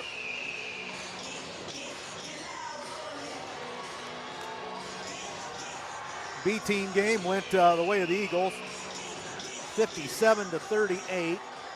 C-team game went the way of Leo. I believe that was 53-42. And here comes Mason Baker.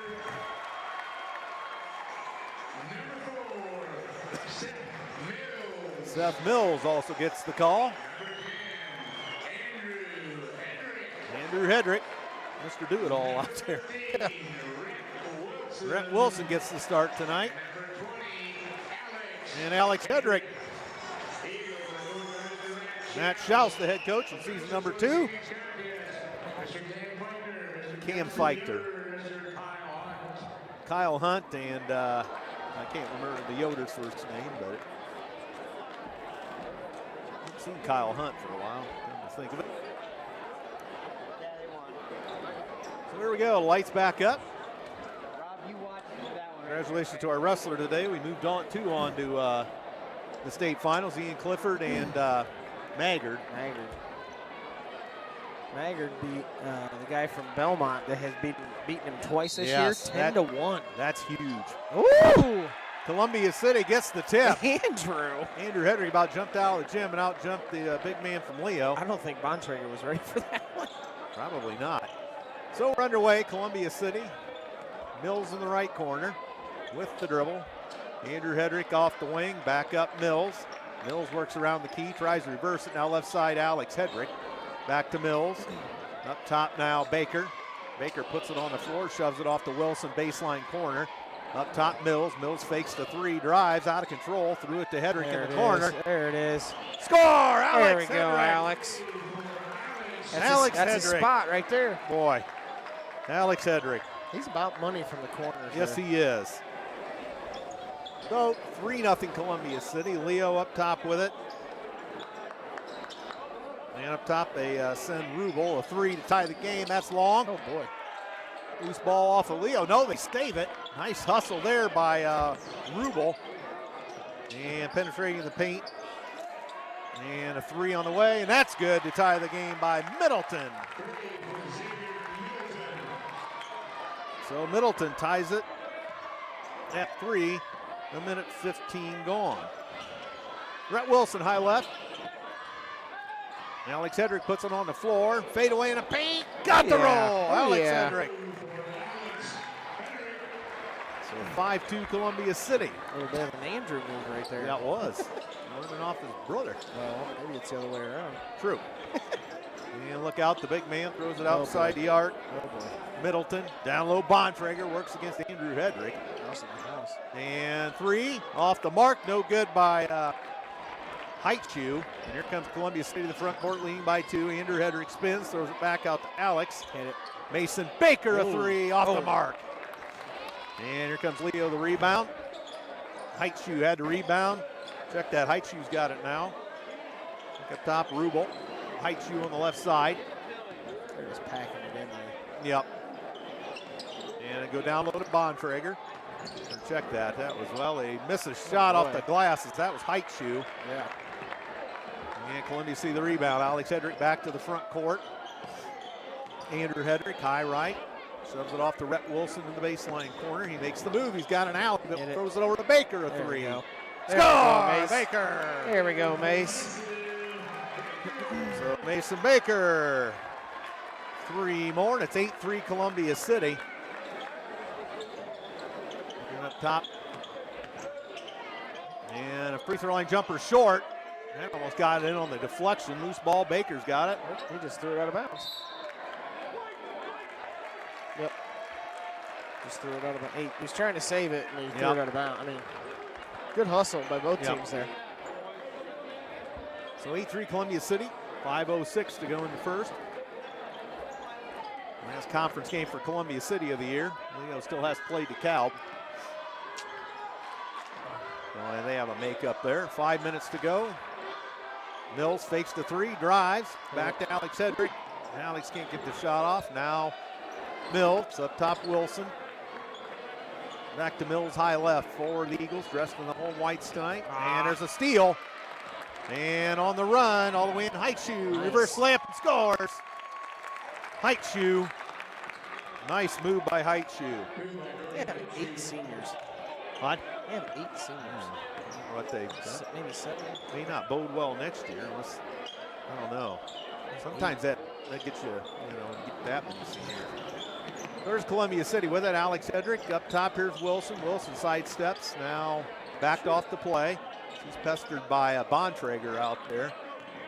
Wilson, back in the corner, Andrew Hedrick. Andrew with the dribble.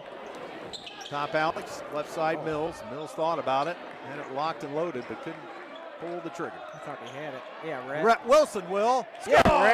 Rhett Wilson! I was telling him before the game, he's got to shoot those threes, man. Yeah. Keep saying he hasn't been open. There he was. Yeah. 11-5 Columbia City, halfway through the first. 3:45 to go, actually. Heichu over in the corner now. Middleton throws it down low. Back up top. Heichu a 3. That's off the mark. Hedrick had it knocked away. And nice job, Andrew. Loose ball comes to Andrew Hedrick. And Andrew had it knocked away. And the Leo faithful get a little excited. I don't see how you could see it with the scores table there. I don't think that bounced off Andrew, to be honest, but. So here comes Mills for Columbia City. High right, Eagles 11, Lions 5. Down the baseline, Baker tries to take it. Reverse layup at the bottom of the rim. Just needed to make one more pass there. Yep. Lead it up, and Middleton on the run. No further play. A blocking foul on Alex Hedrick. First foul of the ball game. Number 20, Alex Hedrick, foul. 2 shots, Xavier Middleton. So Middleton will shoot 2 for the Lions.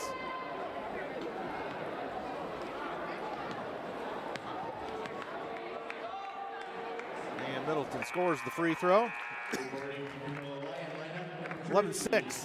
Trey Heichu, got brothers. In for his brother. Yep. He's a sophomore. He's a little bigger than his brother. Yep.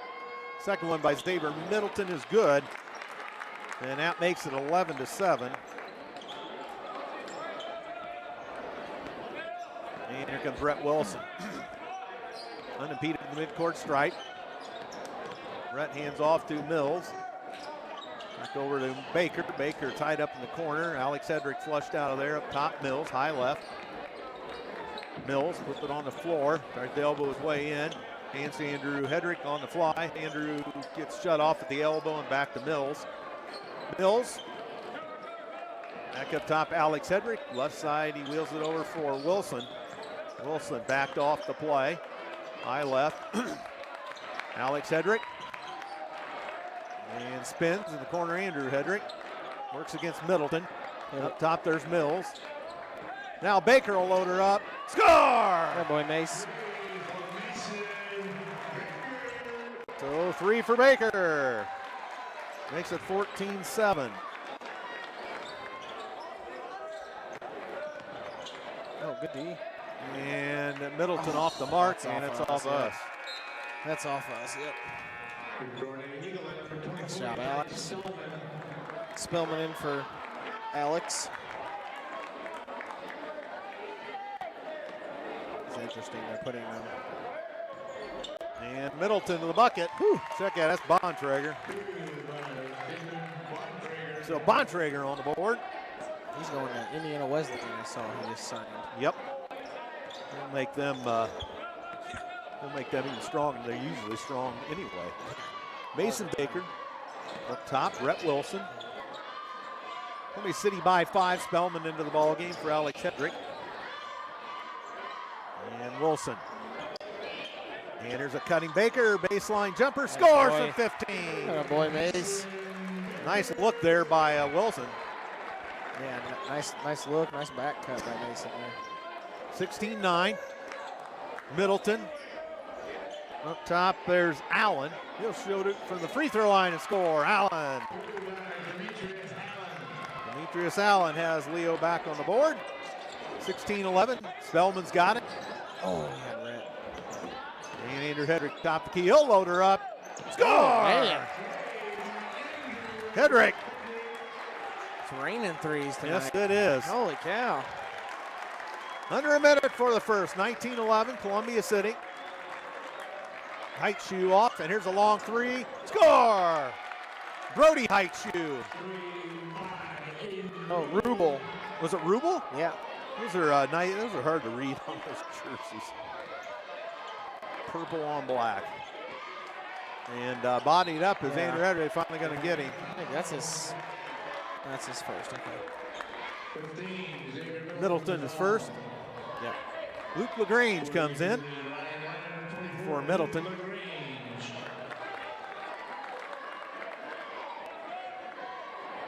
So ball out of bounds here at half court. 31 seconds to go in the first. Andrew Hedrick picks it up in the backcourt. Area where Columbia City struggled last night. Yeah. The ends of the quarters. You know, that's one thing that I know Coach House wants to be better at. And we just, even all year, we just haven't been very good at closing up quarters with the ball. 10 seconds. And we typically have the ball a lot. Baker up top to Andrew Hedrick, checks the clock, 6 seconds. He's going to have to take it now. Nope, they shove it off. Mills a three. Short, the buzzer. That's a good look. Yep. It's a really good look. So your score, 19-14. That's almost what we had in the first half last night. Yeah, that's a good quarter of basketball. Instant stats with Sean Bledsoe. Baker with 8. Andrew Hedrick 3. Rhett Wilson 3. Alex Hedrick 5. And 1 turnover for Columbia City. And 1 for them. No bench points.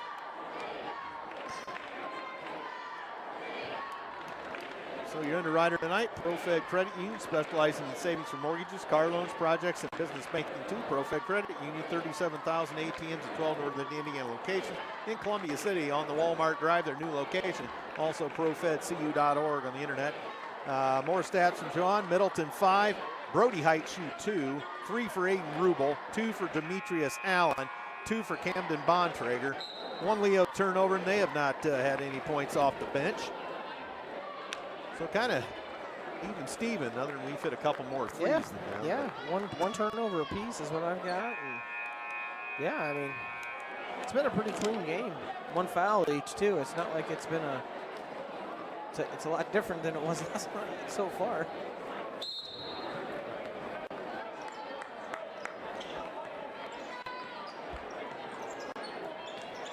So here comes Leo to begin quarter number 2. As it's going to be Trey Heitschue all the way to the bucket, scores his first 2 of the night. It makes it 19-16. That kind of came out of nowhere. Yeah. Good move. And high left, it's Seth Mills. Throws to Spellman underneath. That got knocked away from behind. Here comes Leo. They settle it back down. Now drive. Now, and they go all the way to the bucket, unimpeded. Trey Heitschue all of a sudden with 4. As Eagles kind of 7-0 run. letting go right down center. 7-0 run. And here's Alex Hedrick. In the corner of Spellman's got it. Up the wing, Mills. Minute gone. Got to move, guys. Kick it in the corner. Andrew Hedrick will load it up. And that's long. Rebound, Bontrager. And here comes Leo, a chance to take the lead. Here comes Heitschue. Nice lob. They score. Coach Schaus wants a timeout. Luke Legrange on the board. And all of a sudden, Leo on a 9-0 run. Yep. 6 bench points all of a sudden. Wow. And then what? Heitschue and a couple by Heitschue and Legrange. For the underwriters tonight, Morse's Builders Mart, located at 516 East Van Buren in Columbia City. Locations in Huntington, Wabash, Warsaw, and Goshen, or online at morsesbuildersmart.com, serving Northeast Indiana since 1871. Bart's Car Store, also part of the broadcast. They have a selection of cars, trucks, vans, SUVs. Bart's Car Store offers test drives, cash for trade-ins, and financing options. Bart's Car Store, serving Columbia City, Whitley County, and Fort Wayne. Leo has taken the lead, 20-19. They've made a tremendous run here. And Mills. No, he didn't. He wasn't even close. Mills. Some of these people. Mills wide right. Mills being bothered by Heitschue. He goes all the way to the bucket, puts it up, scores! Nice. Mills. Off the schneid. Yes. And he got around the big man down low somehow. Double clutched it. So here's Bontrager, left side Trey Heitschue, who's had a hot hand. He does it again, layup and score. All of a sudden, he's just going to the basket. It's 3 times. We're just not guarding it. 22-21 Leo. Now Andrew Hedrick up top, fakes and drives. Yeah, that's a block. Yeah. First foul on Trey Heitschue.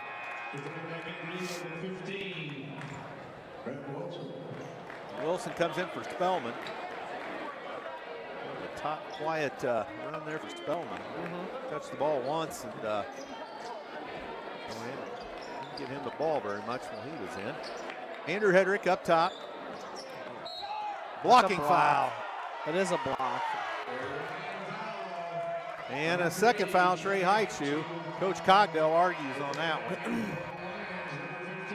Unless he's calling it on the swing through. If he's calling it on the swing through, then it's for sure a foul. You know what I mean?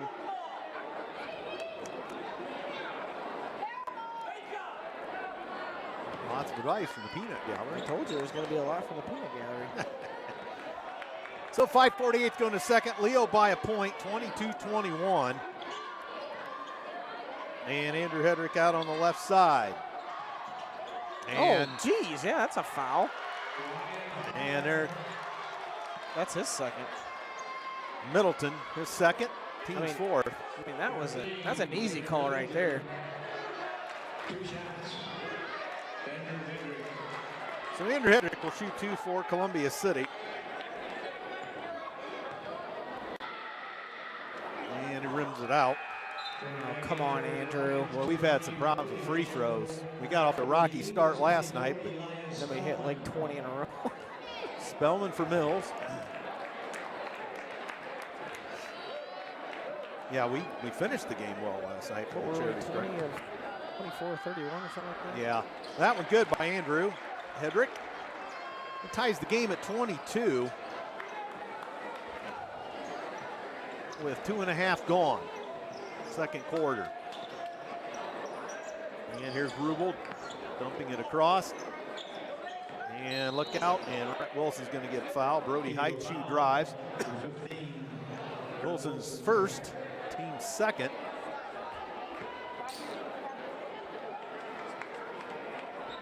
Joust up, prowling the sidelines there. A little traffic. Rubel, down low they go, and turnaround from the blocks. Didn't get the roll, but they get the weak side rebound. Put it up, no, but whistle and a foul on Alex Hedrick. Yep, that's his second. Second. Yep. Number 20, Alex Hedrick, foul. Two shots. Jackson McGee. We get somebody else with 2 fouls. Brady Hartman's going to have to get in the game. And Jackson McGee scores the free throw. What's his number?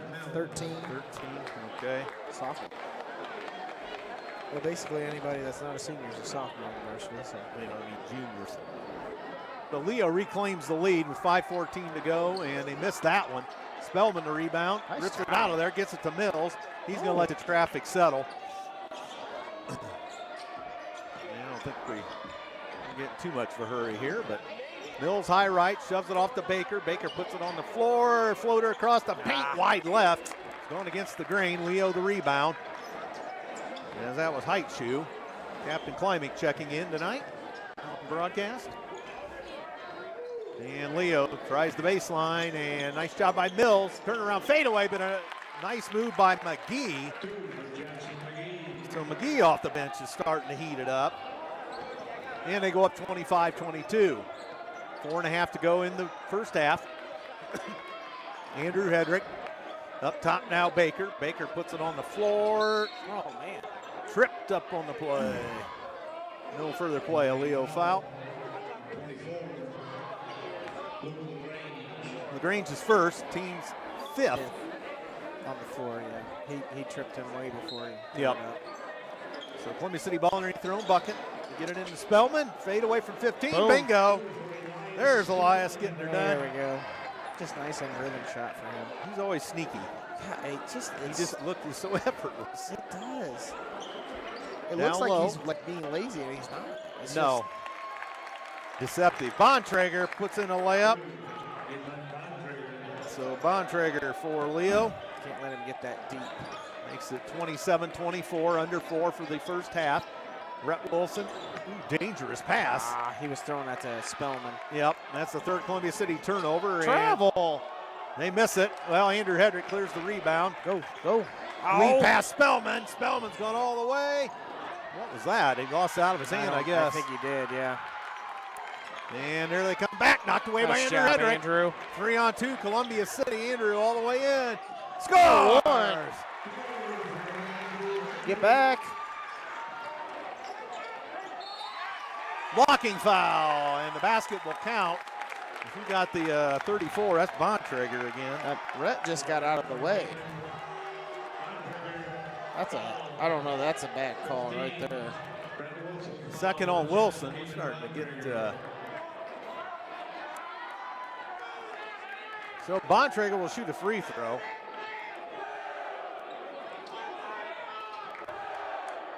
The students actually got a little bigger here. Yeah.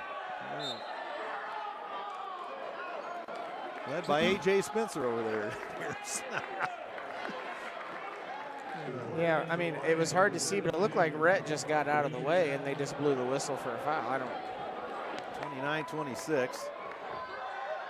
Oh, boy. Oh, he bricked that one, but loose ball Leo, and that goes off of Spellman. Oh, no, I guess. Oh, yeah, Spellman yanked on Allen, held him down. How do you miss it at half court? Because you can't see it. What do you mean? So Baker in for Mills. Mills with 3:15 to go in the second. 29-26 Leo. Get across. Andrew Hedrick gets it across. Andrew up top, flips on the fly to Wilson. Wilson into the paint. Oh. Threw it down low for Mills. That's stolen. That's the fourth Columbia City turnover. And here comes Leo. And they put it on the floor, and they just shoot a three. That's good. McGee.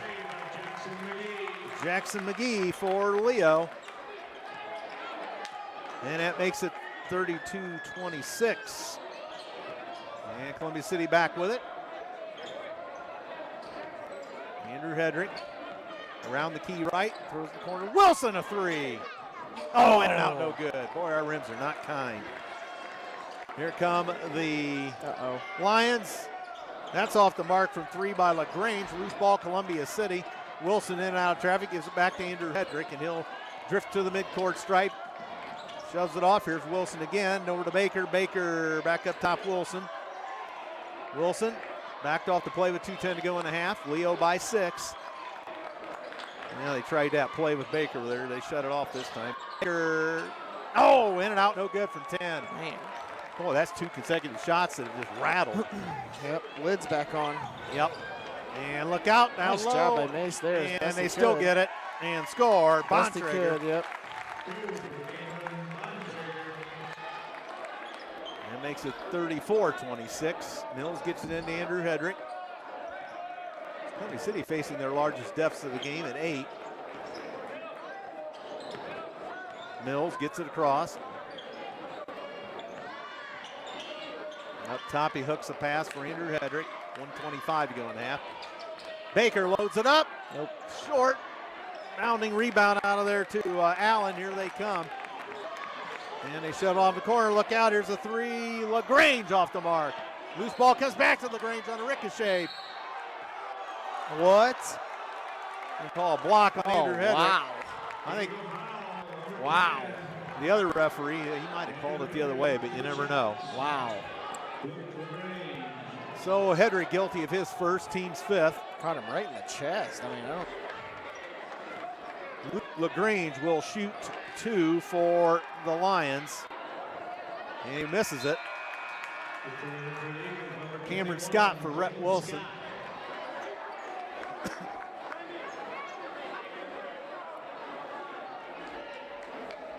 Looks like Spellman's got blood on the back of his jersey. Right, or some kind of. And that one short and wide right by Legrange, so a break for the Eagles. Yeah, it was. They come up 0 for 2, and he missed a couple threes last couple trips. So 1 minute to go in the half. I was told he was a good shooter, too. He's a little rusty tonight. Scott's in the ball game. Spellman, that rimmed out. Oh. Loose ball Mills, that's got to be a Leo foul. 23, maybe? Yeah, 23. Height shoe. 23, Brody Heichu with the foul. His first on Haichu. That's more of a loose ball foul. I mean, yeah. You don't like it, but. Yeah. Caden Miller, number 2, that's the first appearance we've seen of him. 52 seconds to go in the half. Columbia City ball in the corner. Cameron Scott's got it out of the right corner. Up top, here's Hedrick, Andrew Hedrick. Andrew puts it on the floor. Fade away. Scores on the baseline. Back off the schneid here. Yep. 34-28. 35 seconds for the half. Columbia City could use a stop. Be really good for a turnover and a 3 or something. So up top. Only scored 9 points this quarter. They scored 18. Brody Heichu with it. Puts it on the floor, drives right down central. Oh, Backdoor good feed hands. stripped by Scott, Good hands. but out of bounds. Nice job by Scott.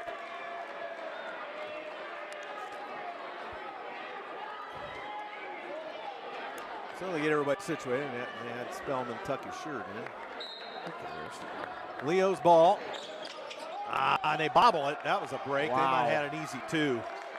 So back up top of 15 seconds. Caden Miller with it for the Lions. Caden Miller drives. He's ridden by Mills. Comes back out top. He's He had a layup. center circle with 5. And what's Miller doing? Miller drives. Throws it up. No good. Oh my gosh.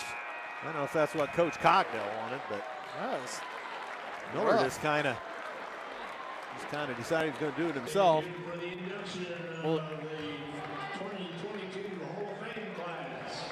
So Hall of Fame induction is 34-28 at the intermission. Hall of Fame induction, our second class. Was it 1916 after 1? 1914. They scored 20 in that quarter. 20-9, they beat us. I think we've got all 5. I heard one of them wasn't going to make it. Hopefully they've got a camera on this somewhere. Ladies and gentlemen, I'd like to have your attention to your center court. So the inductions. I would like to present to you the 2022 Columbia City High School Athletic Hall of Fame inductees. Our first inductee is Karma Geyer-Poole. Karma Geyer-Poole, class of '89. Karma's a 1990 CCHS graduate where she competed in She cross came country up from and Florida, track I and field. understand. In cross country, she qualified for state on 4 different occasions. In 4-time state 1988, finalist. she was the first state That's impressive. All-State, and followed that up with being named Indiana Cross Country All-Star in 1989. In 1986, she helped lead the cross country team to a sectional and regional title. In track and field, she was a 2-time state qualifier. During her senior year, she finished as state runner-up in the 800-meter run and helped lead her team to the sectional title. After high school, Karma attended Anderson University, where she was a 2-time national runner-up in cross country in 1990 and 1991, respectively. Karma would like to thank her Heavenly Father for giving her the gift of talent for running and her parents for their support, especially Fred Geyer for being her personal coach growing up and putting all the effort and time into her running career. She'd also like to thank Coach Wall and Coach Maddox for their support and encouragement through her running career. Look at Stephanie Smith. That's not going to be here. Her dad's the one that's out there in the Yep. gray. That's right. Our next inductee is Jim Penrod, former WCCS teacher and athletic director from 1976 until 2016. He served Long time. WJHS board of directors from 2003 to 2015, serving as president in 2007 to 2008, and again in 2013 to 2014. He was chairman of the IHSAA Executive Committee from 2010 to 2011. In 2005 and 2006, he served as the vice president and president of the Indiana Interscholastic Athletic Administrators Association, respectively. Jeff was nominated as the Indiana Interscholastic Athletic Administrator of the Year for District 2 in 2003 and 2004, and was named as Vice Director of the Year for the state of Indiana in 2004. In 2003, Jeff received the State Award of Merit in the National Interscholastic Athletic Administrators Association. 2004, Jeff was inducted into the Bolton High School Athletic Hall of Fame. He That's cool. received the National Federation of High School Citation in 2011. In 2017, he received the Indiana Interscholastic Athletic Administrators Charles A. Mass Distinguished Service Award. During his tenure as athletic director, Columbia City High School won 53 sectional titles, 21 regional titles, 5 semi-state titles, and 2 state runner-up finishes. Athletic Hall of Fame inductee, Jeff Penrod.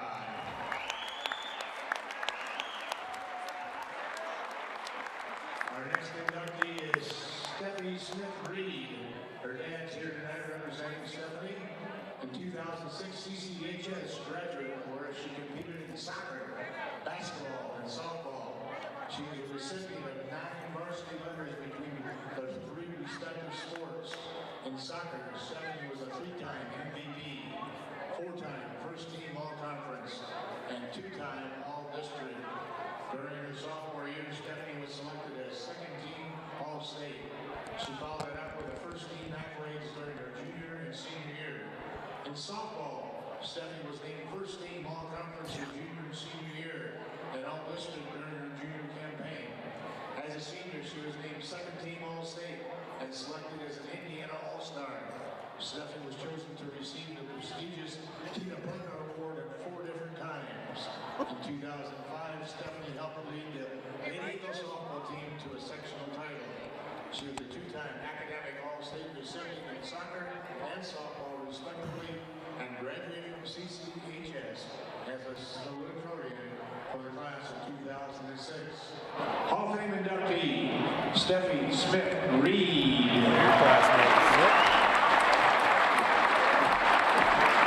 Our next inductee a 2010 CCHS graduate, where she competed in swimming. She was a 4-time state qualifier in a 100-yard butterfly, where she finished as high as 5th, and a 4-time state qualifier in the 100-yard backstroke, where she finished as high as 11th. Haley was an 8-time sectional champion and still holds 9 different swim records for CCHS. After high school, Haley attended Ball State University, where she was a 4-year medal winner for the Cardinals. In 2013, she was the MAC Conference champion in the 400 medley relay. While attending Ball State University, Haley broke 4 university records, and as a sophomore, she qualified for the Olympic trials in the 100-meter butterfly. Hall of Fame inductee, Haley Richter.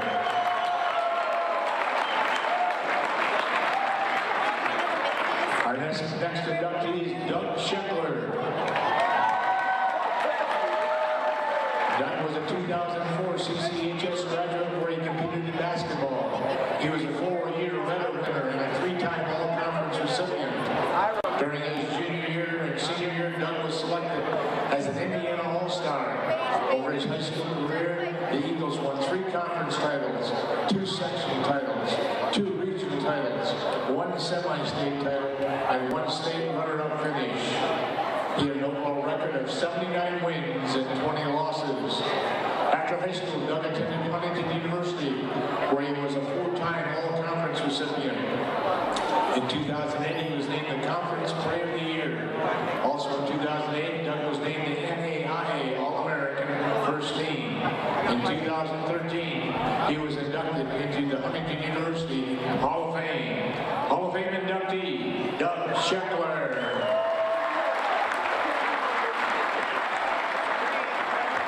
One last big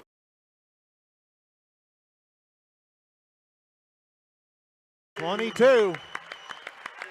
We'll add 5 more in 2023. Standing ovation for most. Yeah. And they each got a plaque that was kind of a wood plaque with Cool. engraving of their picture, their Hall of Fame picture. Actually, those are running on the television screens tonight. Mr. Leach has them on the TV screen. And we got the dance troupe. Classes. If you'd like more information, visit their Facebook page. Give it up for Next Generation Studio Dance. Next Generation Studio Dance with a performance.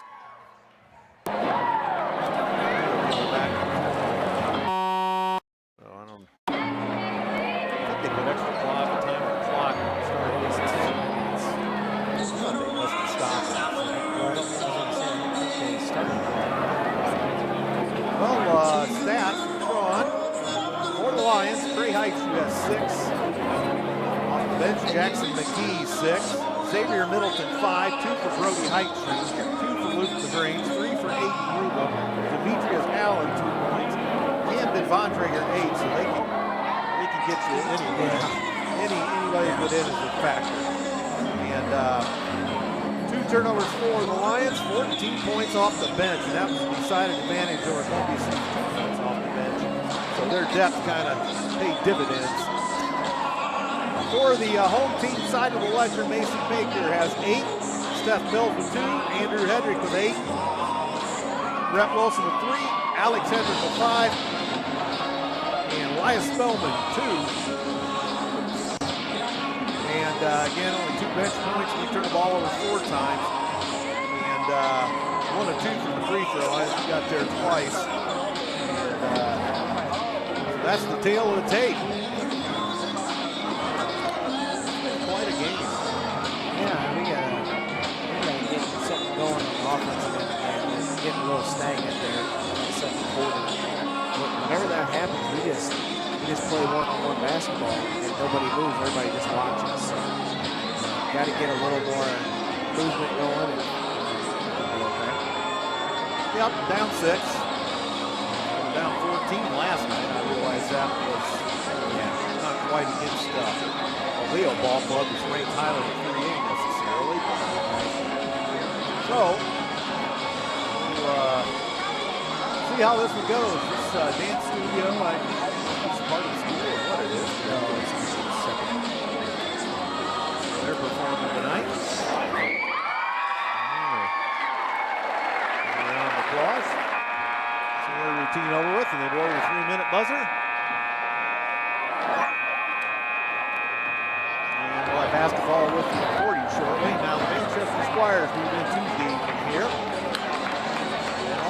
Chapter it's Saturday. And a week from Friday is the finale. 40th Cadets, who are our last opponent at the old building. They will be coming to town. Shuttler brawls a week from Sunday.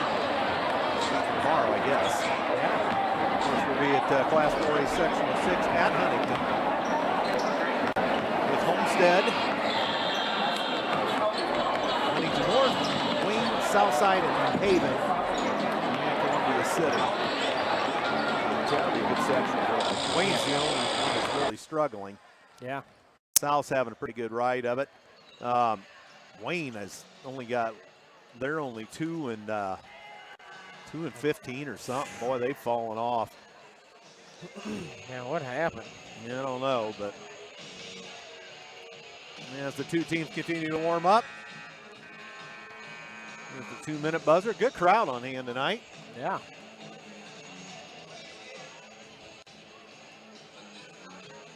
And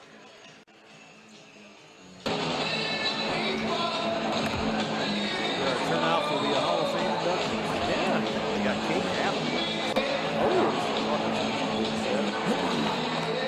I saw where I was up in China today for one of my professors was retiring, and DeKalb played a team, I think, St. Mary's out of Ohio. Yeah. And they played at Trine right after the boys' game. Yeah. So I saw Coach Marty up there, and saw what's Penrod's, what's his name? Brandon. Sorry. I can't think of it either. Connor. Yep. Let me have a look at the other dudes. Yeah, there's a couple. Saw that up there. That'd be kind of cool opportunity to play at that nice MTI center up there. It's very nice. They've got like the club seats, you know, the full seats. Yeah. So we're getting ready here. Yeah, I mean, not a ton of turnovers. I know he had 4. I only had us for 3. And I had them for 1. So, actually, I had them for 2. I'm sorry. They had 1 in the second quarter. So, about ready for game action here.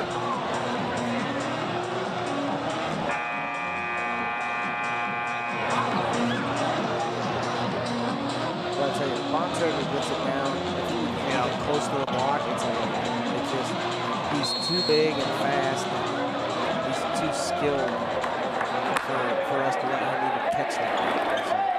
Right. So here we go, second half action. Leo by 6, Columbia City with possession to begin it. Alex Hedrick, the back original starters. Andrew Hedrick to Mills. Back to Andrew Hedrick, he fakes. Drives, ran out of real estate. Oh, Leo foul. Yeah, he got him. Demetrius Allen's first. Team's first. 20 seconds gone, fourth quarter. Into the corner to Wilson. Up top there's Alex Hedrick. Down low to Baker. Tight quarters. And they steal it. 5th Columbia City turnover. Columbia City almost steals it back, but Heights spray with it. Now on the drive, Middleton. Goes it across. They dump it down low to the big man Bontrager. Back up top, a long 3, Rubel. That's short. Rebound Baker. And he lets the traffic settle. Oh, and there's a pass stolen. Breakaway layup, and they score. Brody Heights-you.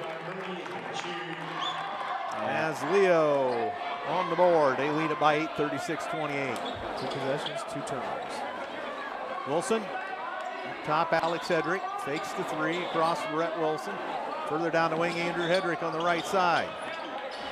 Andrew bumped off the play by Middleton, gives it to Mills. He bumped off the play by his man. And now Wilson across into the corner. Low catch for Alex Hedrick, but nice job to save it.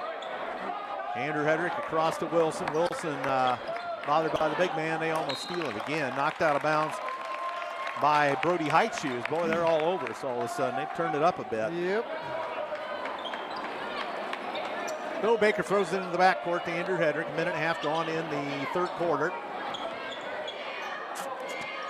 36-28. Leo in the lead. Wilson up top. Andrew Hedrick can't get the three off as he's closed on by Heitschuh. Andrew puts it on the floor, flips it off. Mills will load it up. Oh. Score! Mills. Needed that one. Yes, we did. Get off the schneid. Yeah, gotta get a stop. Gotta string together some stops. Can't let Bontrager get too deep down there. 36-31. Leo in the lead, 2 minutes gone, third quarter. And back up top. And wide right, Middleton. Dumps it down low, Bontrager. And back out, Middleton, a three. That's short. Rebound, Andrew Hedrick. Andrew sends it ahead to Alex Hedrick. Alex lost the handle, got it back, pitches it to Wilson. Sets a screen, Wilson. Back up to Andrew Hedrick. 5.5 to go in the third. Wilson almost lost the handle. Gives it up to Mills in tight quarters. Mills back up top. Let's go, guys. Mills gets hip checked and still maintains possession. 5 count on. Mills all the way in, layup and score. Oh, boy. Kind of a busted play, but it worked. Good job keeping his composure there. Yep. Not getting too frustrated with not getting the call there. 36-33, three up top. Off the mark, no good by Heitschuh. They get the loose ball. Score! Yep, can't do anything there. That was Bontrager. Oh, my gosh. And back up top. Hedrick to Wilson. Backed off the play. 4:45 to go in a quick moving third. Alex Hedrick out of the corner. Sends it off. Mills will load it up. Oh, off the mark. A little wide that time. Get back. Leo by 5. They throw it ahead. Flag down a high pass did Middleton. Back up to Brody Heitschuh to Middleton. They dump it down low. Bontrager back to Middleton. Left elbow. They flip it in the corner. Heitschuh down low. Oh, boy, yep. Oh, whoa, the block on Oh, boy. 2 on Andrew Hedrick. Boy, Andrew I took don't a know. beating. I don't know how that's a block. Wow. Wow. So Andrew Hedrick gets a block. Team foul 1 on Columbia City. Andrew second up top. They load up a 3. That's off the mark by Rubel. They get the loose ball on a ricochet. So we're giving them second opportunity again. Middleton. And all the way in. Fade away in the paint. Score. That was an easy one. Yep. Brody Heitschuh. Got to block out. Got to get rebounds. Andrew Hedrick to Mills. 40-33 Leo. Alex Hedrick. Up top, here's Andrew Hedrick. Pump fakes. Kicks it off. Here's Wilson, a 3. Come on, Rhett. Score! Attaboy. Wilson. Attaboy. Wilson. Come on. Makes it 40-36. Got to get a stop here. Brody Heitschuh. And they throw it over to Middleton. Down low, Bontrager. Middleton whips it over. Backdoor feed. No, boy, they moved the ball well. Middleton in there. Up top.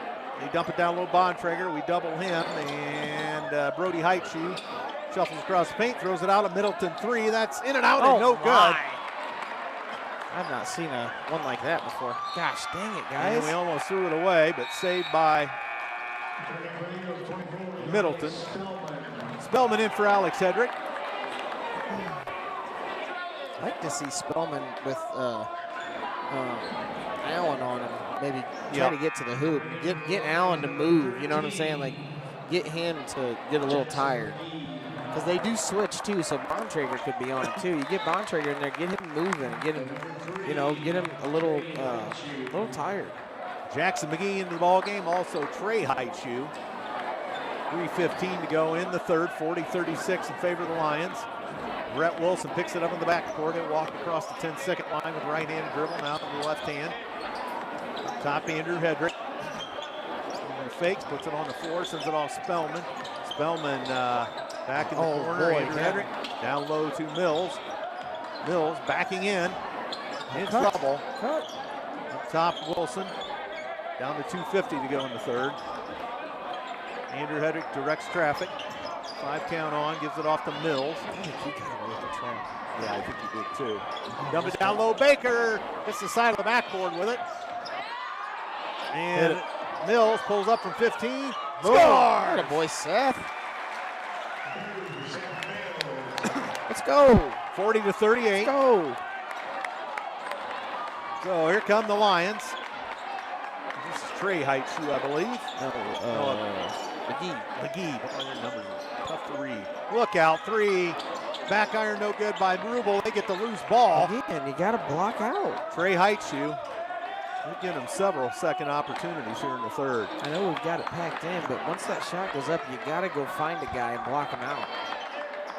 Middleton. And Rubel wide on the right side, 1:55 to go third quarter. Leo by 2. And here's McGee high left. McGee on the drive, pulls up at the free throw line, scores. Boy, gave him too much room, and he made his pay. That makes it 42-38. This Leo team deep. And Baker in hot water gives it off to Wilson. Wilson backed off the play. Down in the corner, Mills slipped but got away with it. He's going to get fouled. 25? Is that Heitsu? Luke Legrange. No, he just came in. Well, he just came in. I thought that's what Hoppy said. 25. 25. Rubel gets it. His first. His first, team second. A well-played ball game, really. Andrew Hedrick. Oh, yeah, foul. And he gets hammered by Bontrager. No further play. That's only his first anyway. 2 shots coming. So Bontrager the foul. Team's third on the Lions. Kudos to Andrew. He's just going up at it. Yep. Andrew Hedrick. Oh, they rolled it out. Come on, Andrew. So, got one more. And Andrew, the Columbia City junior. That's long. Holy smokes. Whew. 42-38. We come up empty. Could have used those two. Oh, I know. Man. So here's Leo back to the elbow. And here is Legrange. Throws it out. A long 3. That's off the mark. No good by Trey Heitsu. Go. Spellman takes it in. Layup. Oh, it rimmed out. Holy Toledo. That was halfway down. Me. Our rims are just unforgiving. Oh, boy. In the new building. And knocked away, and Wilson a block. Somebody's irate back here. here. These guys. Third on Wilson.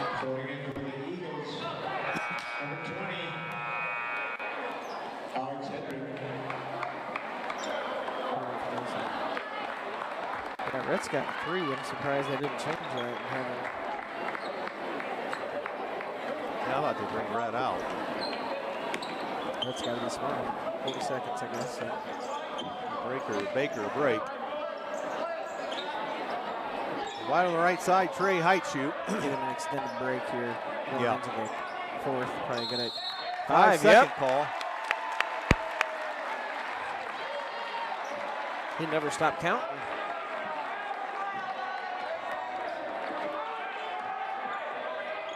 So they get it into Andrew Hedrick. 22 seconds to go, third quarter. Columbia City could use a bucket here. Alex Hedrick, center circle, 15 seconds. And here's Andrew. Andrew throws it deep in the corner. Rhett Wilson loads it up. Off the mark. Oh, and almost bounced in. Buzzer. Boy, that'd have been a nice one to have. Oh, I know. Holy cow. 42-38. After 3 quarters, this has been a good one. Yeah, it has. Baker reports back in. More underwriters tonight. Flowtech Plumbing and Heating, serving locally for 30 years. More information is available at flowtechpnh.com. WJHS and the sports broadcast is brought to you by Culligan Water. For homeware businesses, Culligan Water offers sales and rentals of water softeners, water coolers, water testing, and bottled water delivery. Culligan Water, online at CulliganColumbiaCity.com. Stats from Sean. Baker with 8. Mills with 9. Andrew Hedrick 8. Rhett Wilson 6. Alex Hedrick 5. 2 from Spellman. We're 1 of 4 at the free throw line. Only 2 bench points. Those belong to Spellman. 6 Columbia City turnovers.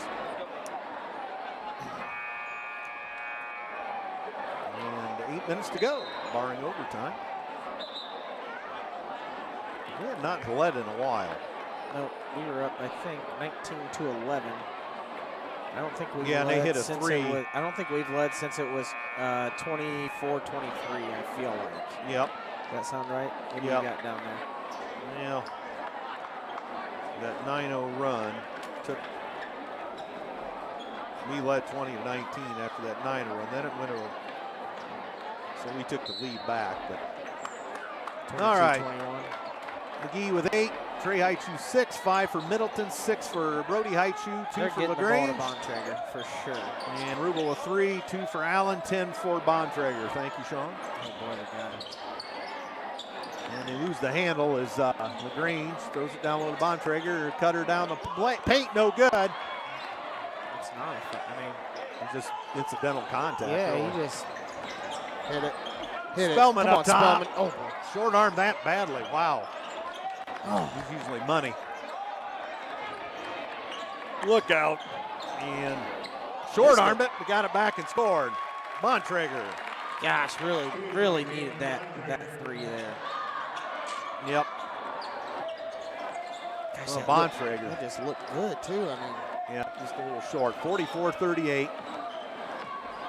Leo by 6. Almost a minute gone here in the 4th. Alex Hedrick high left. Off for Spellman. Dumps it down low to Andrew Hedrick. move, Elias. Andrew up, under, score! Boy, Andrew. Come on, What a guys. move. Come on.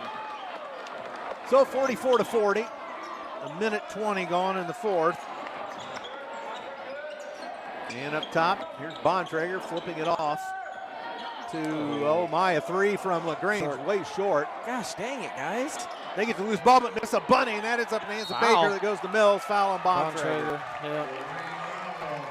2 on Bontrager. Yeah, we've got to block out. They've got, I want to say 5 or 6 offensive rebounds, and I get it. We're packing it in, and we're not, their guys are all outside. But once that shot goes up, you got to go find somebody instead of just watching it. Yep. And here's Andrew Hedrick. Flips off to Mason Baker.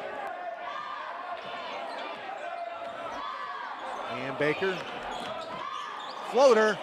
Score! Okay. From 10 feet. I mean, you just live with that, right? Yeah. I don't know that was a great shot, but It went in. it was an in-rhythm shot for sure. 44-42 Leo. 5:52 to go in the ball game. As here is McGee. In the paint now, Middleton. Help it. Hands off, floater, no. Yep. Whistle on a Columbia City foul. As Trey Heights show. Mason, maybe? Alex. Oh, Alex. His 3rd. So Trey Haichu will shoot 2 for the Lions.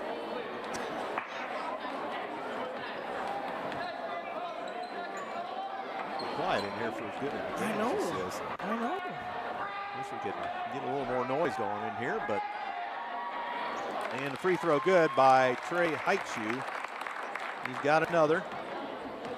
He makes the score 45-42.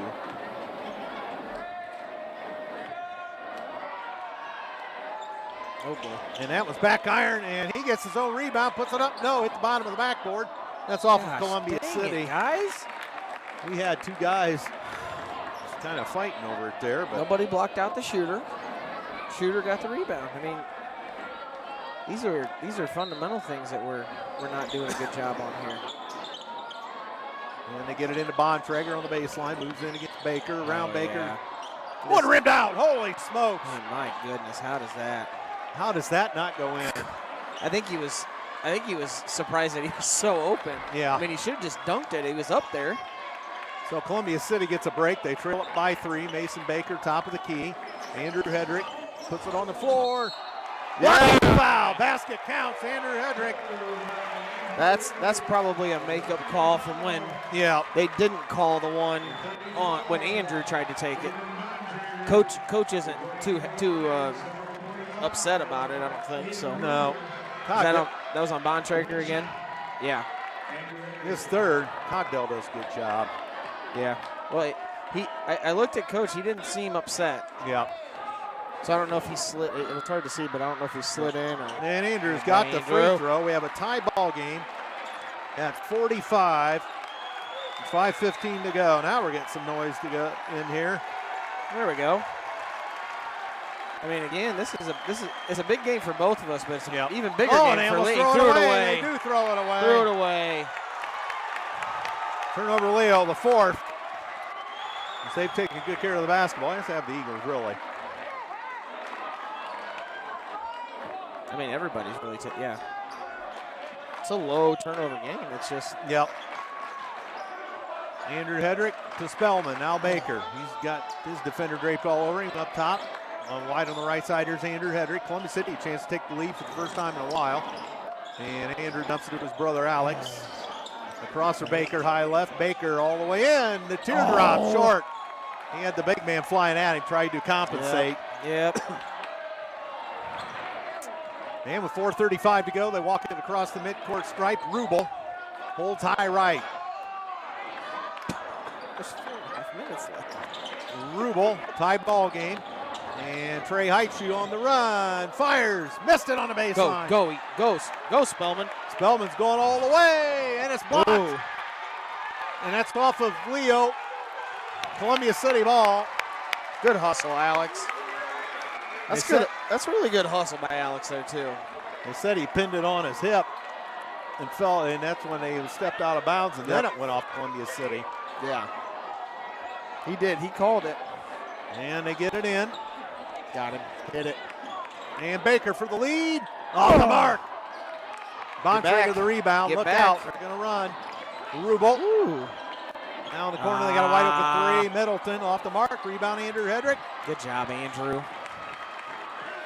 And lead pass Mills. Mills for the lead. Ooh, it's off the mark.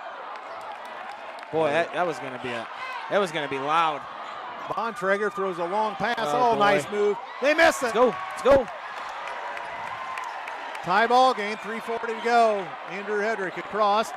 Seth Mills, timeout. I was going to say, good timeout there by Coach. I think we need to calm down a little bit.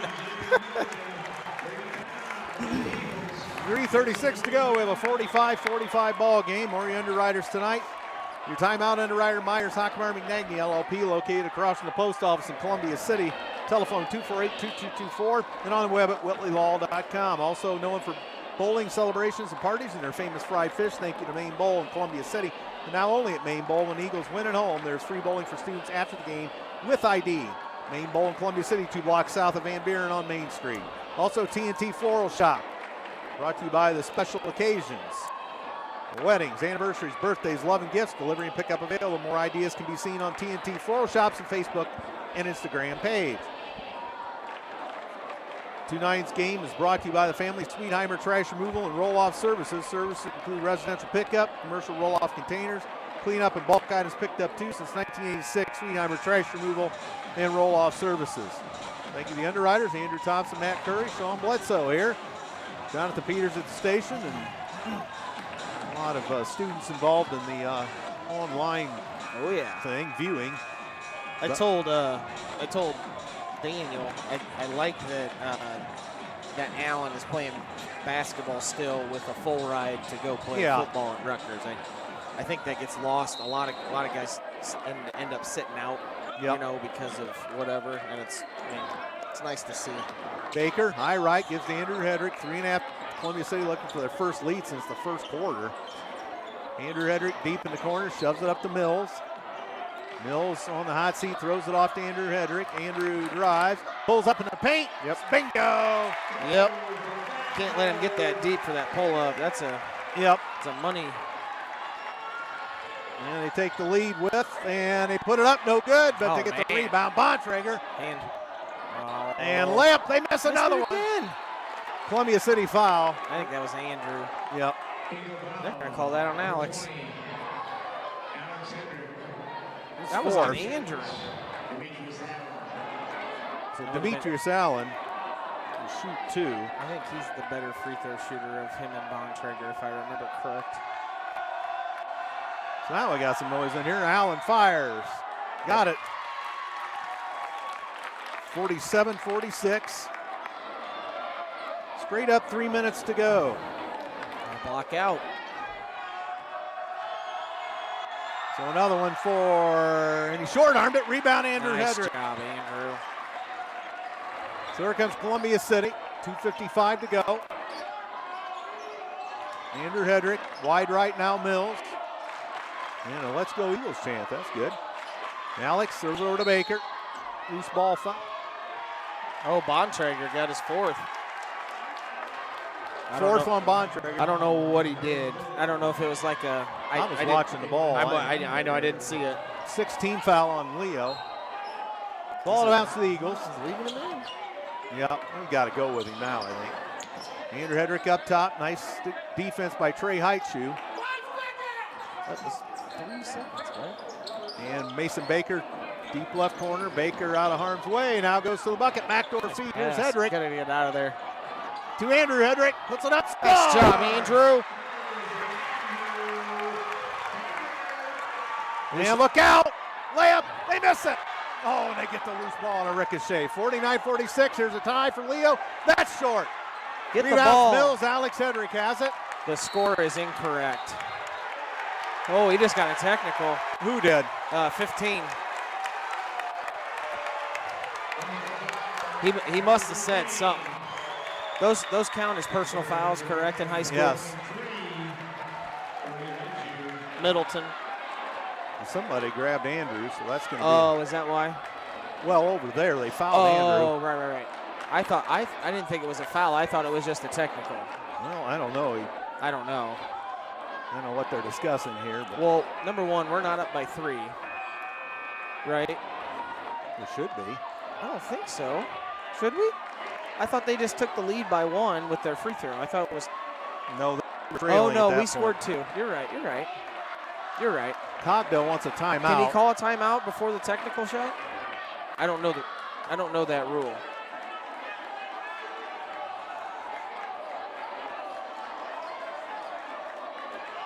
So did he take him out?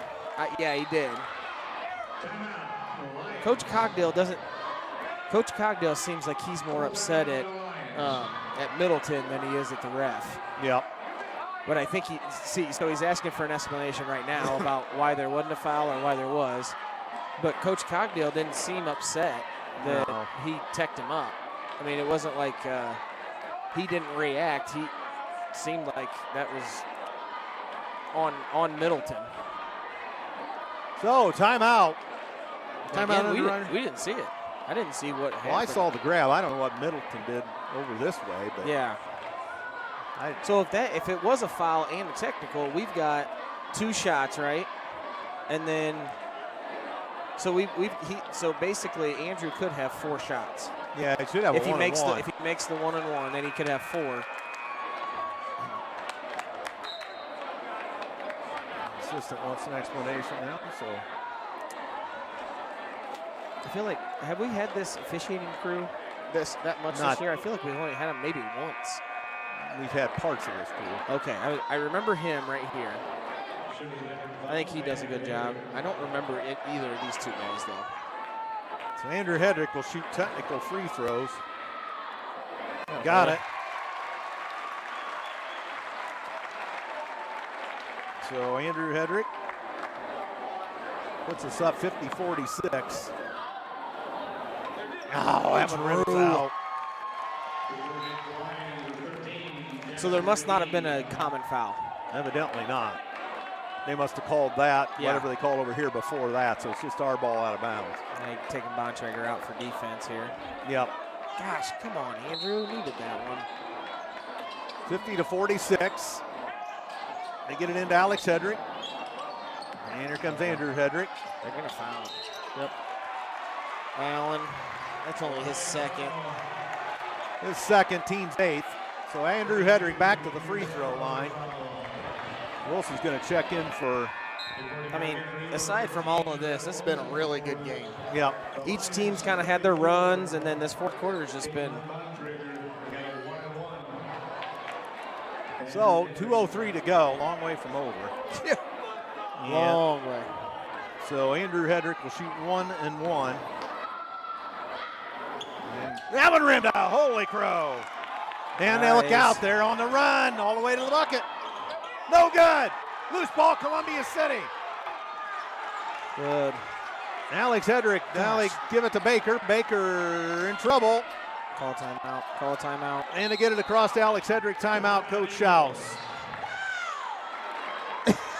Make your free throws, Andrew just said. Yeah, he's. Come on, Andrew. He said he watches this back and listens. So He watches what? He'll listen back to the game.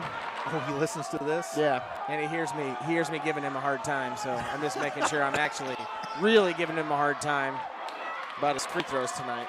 So it's been a good one. Columbia City, with a win, could derail Leo's co-championship and give it to Norwell.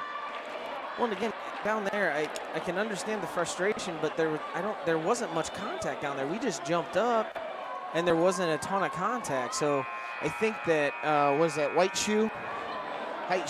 Yeah. I think Height Shoe was looking for a lot of contact, didn't get it, and then when you're going in there ready for all that contact, you're gonna alter. It's gonna come off hard. It just is because you're ready to absorb that and change your shot. They get it into Andrew Hedrick. He gets it across to Rhett Wilson. Backdoor feed, Baker! Score! Attaboy, Mace. And a foul! And one! As, Yeah! And the Demetrius Allen got him. It's his third, yeah. Nice job. Good look by Rhett there. Yep.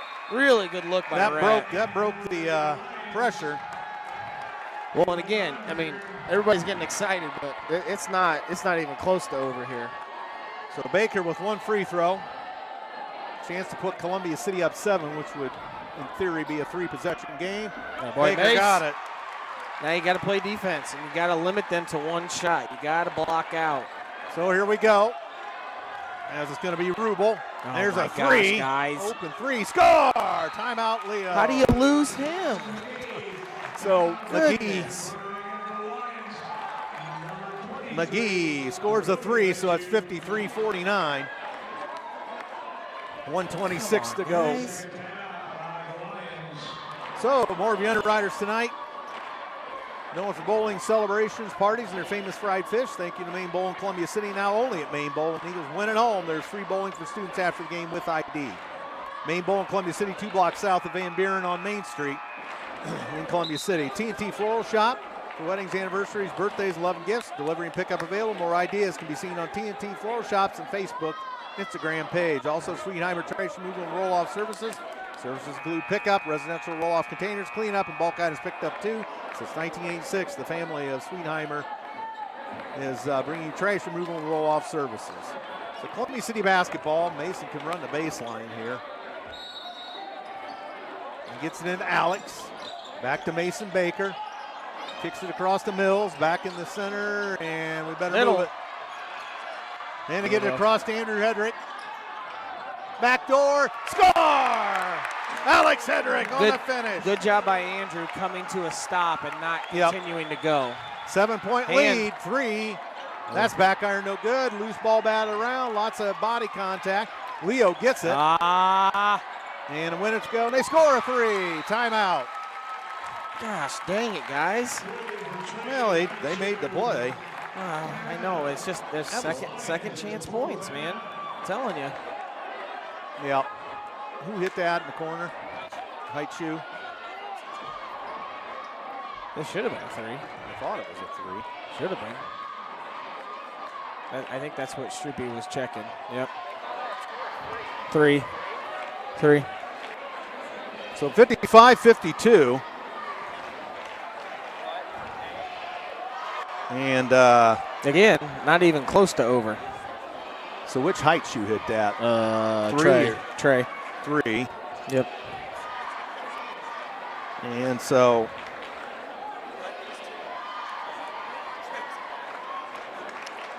well, 56 seconds. So I thought it was a 4-point. No, I guess that would bring it to a 3-point game, wouldn't it? Yep. 55-52. I mean, again, you got to. It's going to come down to we've got to make our free throws and we've got to block out. That last one was just a big scramble. Several guys got a whack at it, and That's just one of those 50-50s that went the other way. So, and again, Andrew did a great job of stopping. They get it into Mills. Mills, travel. Gosh dang it, Seth. 7 Columbia City turnovers. Big turnover there. Yep. Leo ball, 52 seconds. We've been up 7 on a couple of occasions late, haven't we? Yes. They're going to go right to Bontrager right here. They have to. Oh, and Mills tips the pass. Wilson Nice saves job. it. Go, go, go. To Andrew Hedrick. Andrew all the way backdoor Alex, and Good he brings job. it out. And now they'll have to foul. Then they get it up to Baker. Baker gets hammered. No further play. 40 seconds. That's a really good job by Alex there to not get a turnover, get a block, and bring it out and run maybe about 5 or 6 more seconds on. Yeah, take it out. He did run some extra clock doing that. And he had the big man in his way. Andrew tipped that inbounds pass? Wilson did. Wilson? And then it went to Andrew. Okay. So free throw good by Mason Baker. That's a good thing he tipped it because that was going to be a layup for Allen, I think. By 4 and by 5 as he hit it. Come on. 40 seconds. They pick it up. Here's Rubel. Rubel drives. Foul on Andrew Hedrick. Jeez. It was just kind of a run in and throw it up. It's third. Andrews. He traveled. I think they missed it, but he traveled there. And then he got hit on the way to the bucket. So 2 shots coming with 33 seconds. Yep, Bontrager's going to come out. And this is Rubel. Yep. Ribbed out. Woo!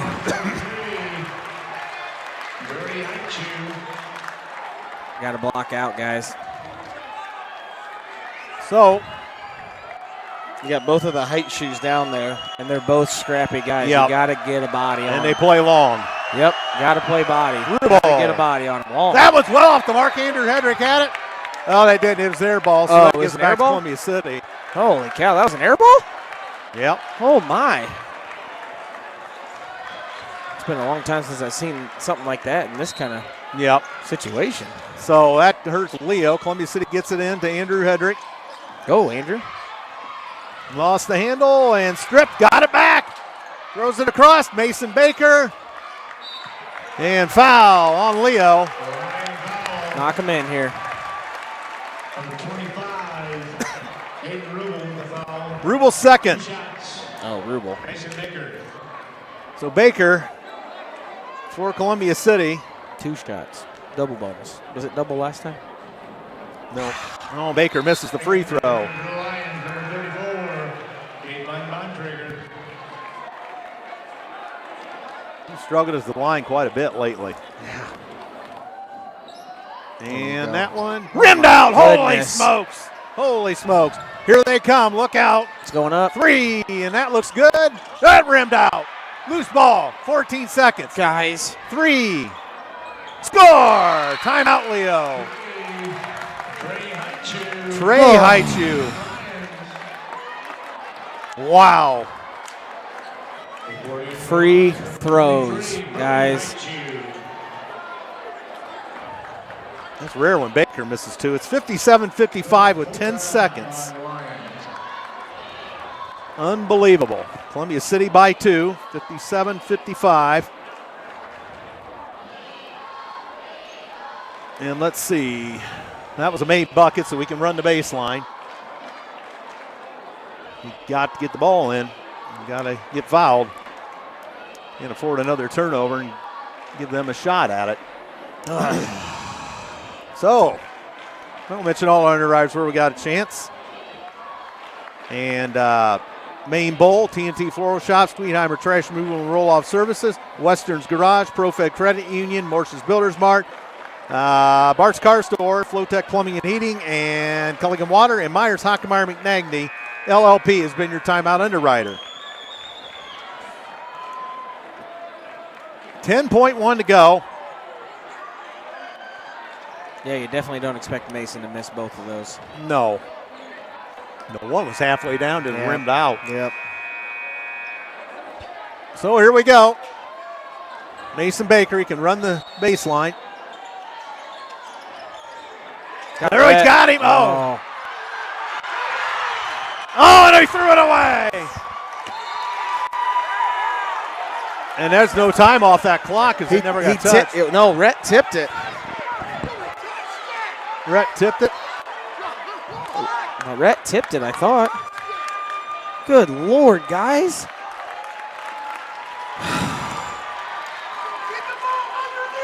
Well, they put 10.1 back on the clock. Evidently, Rhett didn't get a hand on it.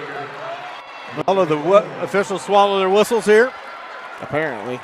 I bet they, well, it's hard to tell. Leo with a chance. And they lob it in. Bontrager's got it.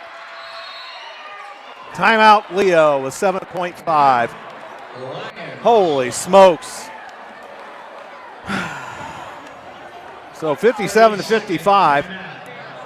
30-second timeout. Leo's out of timeout. I'm just really surprised they haven't just throw it up in the middle there. Bontrager or Allen is going to get it. I'm also surprised that we're not putting Spellman in to guard the out of bounds. Yeah. Let him get big here. But he hasn't been in the game in a while either. But man. So it's and Leo hits a three. That'll be ball game. Yeah. So you got to cover a lot here. Yep. Boy, the rims have been unbelievably unforgiving tonight. But the free throw shooting. So I just heard someone say, why are we out inbounding there? It's because he was inside the three-point line. If he was outside the three-point line, then it goes to the That's what Coach Schaus is just asking. There. Here we go, 7.5. They have the basketball. And they get it underneath. Stolen Nice by job. Hill. Nice job. Throws it ahead. Baker's Yes. got it. And the clock. 0.2. Did they call a foul? Apparently. Nice job, guys. So we got a hand on the inbounds pass. Great job. 4 on Haichu. 1.0 they're putting back on. Wow. They've made some mistakes too. Yeah. We've made our share down the stretch. Yeah. Wow. I wouldn't say that yet. We got to make both of these. They could hit full quarter, Oh, yeah. The way this game's gone. Yes, they could. Baker's got that one. There One more, bud. 58-55. One more, bud. Come on. Give Baker another one. Attaboy. Got it. Attaboy. There it is. There it is. And a long one. Got it. Off the mark. Buzzer. And Norwell's your conference champions. Yep. That's a tough one. 59-55.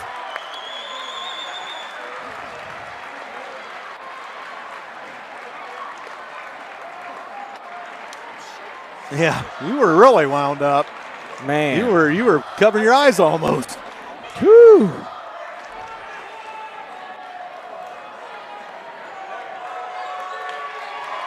And a happy bunch of Eagles goes off, and the cheering section comes out. That's another big win. Yes. Just another one, 59-55. Your final, Columbia City hangs on. That was a wild finish and a wild last few minutes. Wow. Well, we made it difficult on ourselves there. Yeah, we did. Because really, we should have been up by, making our free throws, we should have been up by 8-10 points there at the end. Man. So Columbia City wins on Hall of Fame night. And then the maroon and gold fans go home happy. So that puts a damper on Leo's conference run. Man, they will be 4-2 in the league. They have DeKalb to play, but that'll give Norwell the outright championship as they went 6-1. Trey Haichu had 13 on the evening for Leo. Jackson McGee 11. Xavier Middleton 5. Brody Haichu 6. 2 for Luke Legrange, 3 for Aiden Rubel. Demetrius Allen with 3, Camden Bontrager with 12. They turned the ball over 5 times, 26 bench points. 6, okay. Thank you, Sean. 6 turnovers for Leo. Lost wallet.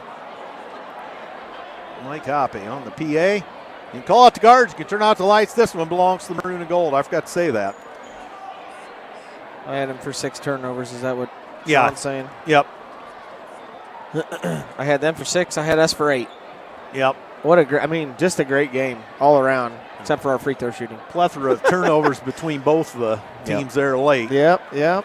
Lots of open shots for both teams at the end, really. I mean, whew. Yep. Yikes. Thank you, Sean. Sean with instant stats, of course. And he's got Columbia City for 8 turnovers, 2 bench points. Boy, we got out-scouted on the bench unbelievably. Well, yeah. 26-2. Yeah. 2. Baker ends up with 17. Seth Mills ends up with 9. Andrew Hedrick with 18. Rhett Wilson 6. Alex Hedrick 7. Elias Spellman 2.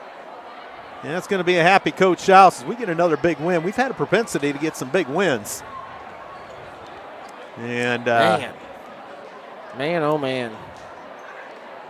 As they only have DeKalb left, but they've got 2 losses. Norwell's finished at 6-1, so that will take care of Leo having a share. Man, what's that? 14-5, right? Yes. Holy cow! I don't think many pundits expected much out of us. He's out here quick. Coach Schaus is out here quick. Yeah, here. So, well, Coach, congratulations on a huge win here. And we've had a knack for winning some big games this year. And this one might top the list. Yeah, and for many reasons. Obviously, they're a great team, ranked second in 3A.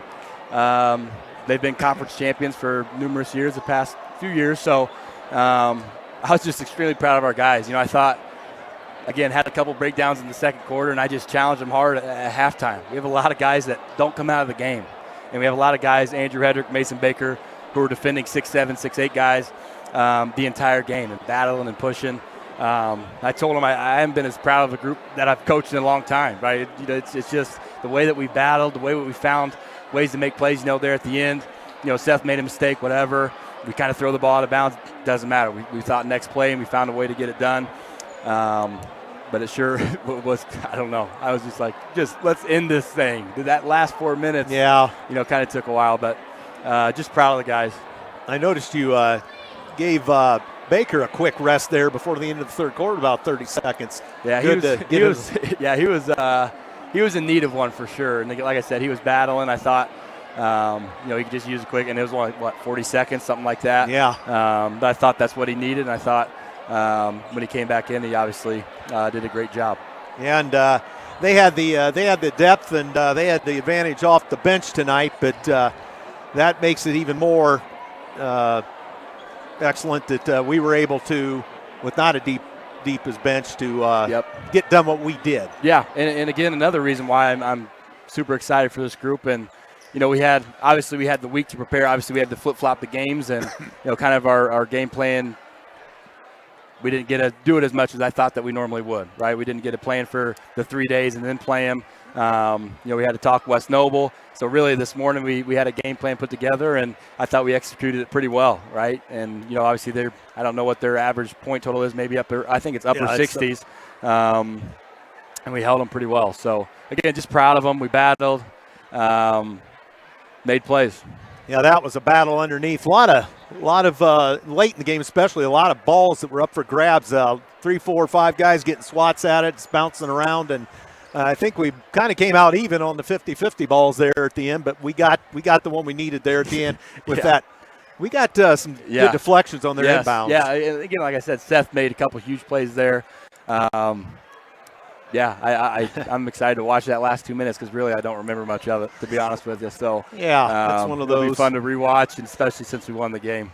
Oh yes, and to come up two big wins and having to do it in a different style last night, coming from a larger margin. Tonight we come back from 7 points. We got down quite a few. I think 8. Yeah. And then we flip the pendulum. We come up with 2 7-point leads late. We come up with 2 7-point leads late, and then still we had to battle tooth and nail all the way. Absolutely, and I think Coach Wool said something awesome in the locker room. After the game, these 2 wins, that win, it's like a sectional back to back, and it's going to springboard us hopefully going forward. Into to me the best time of the year, and that's the state tournament in Indiana. And again, got a lot of work to do. Still have some kinks and things to figure out, but just proud of them and excited to get back to work Monday and a quick turnaround again. Yeah. We play again Tuesday, but we're definitely we're going to enjoy this one for sure. Yeah, absolutely, and to win on Hall of Fame night, no less. And this is Doug Shuttler over there. Yeah, well, we were get a jersey. Come on, Doug, we need you in here. Well, we thought we needed him and Wool out there to combat their size. Yeah. So Coach Wool and Shuttler could have made some alumni appearances. As they both have wingspans, but. Just all around a great night. And you're right. I think, not many pundits expected a whole heck of a lot out of us this season. Yeah. Preseason, and here it is. This team's fought and scratched and clawed their way. There's another one. The man. Yes. Great Kloffenstein. And they've scratched and clawed their way to, and they lost kind of in all this conversation, spoiled Leo's conference title. Yeah, Norwell should send us a thank you gift. And no, but again, our whole conference is just a battle. It is. It doesn't matter who you're playing, and just a big battle. And again, like I said, I'm just happy for these guys to experience this and to be able to play in a game like this that means a lot and win it and beat a great team. So we'll enjoy it. Fan support was awesome as well. We got nice and loud at the end, and it kind of combated some of the rowdies behind us, but. So at any rate, Yep. So, well, Coach, congratulations on the win, and go enjoy this one. Yep, thank you. That was huge. All right, Matt Schaus with his comments there, and boy, that's you could get a song for right now. You'd get Frankie Valli's in the Four Seasons. Oh, what a night! But that would have been. That did have a sectional feel. He brought that up. Yep.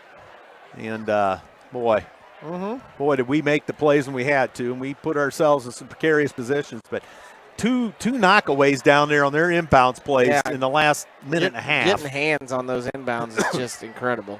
And like you said earlier, why weren't they lobbing it? I mean, they got all that size down there. I mean, Bontrager can jump over anybody apparently, except for Andrew Hedrick.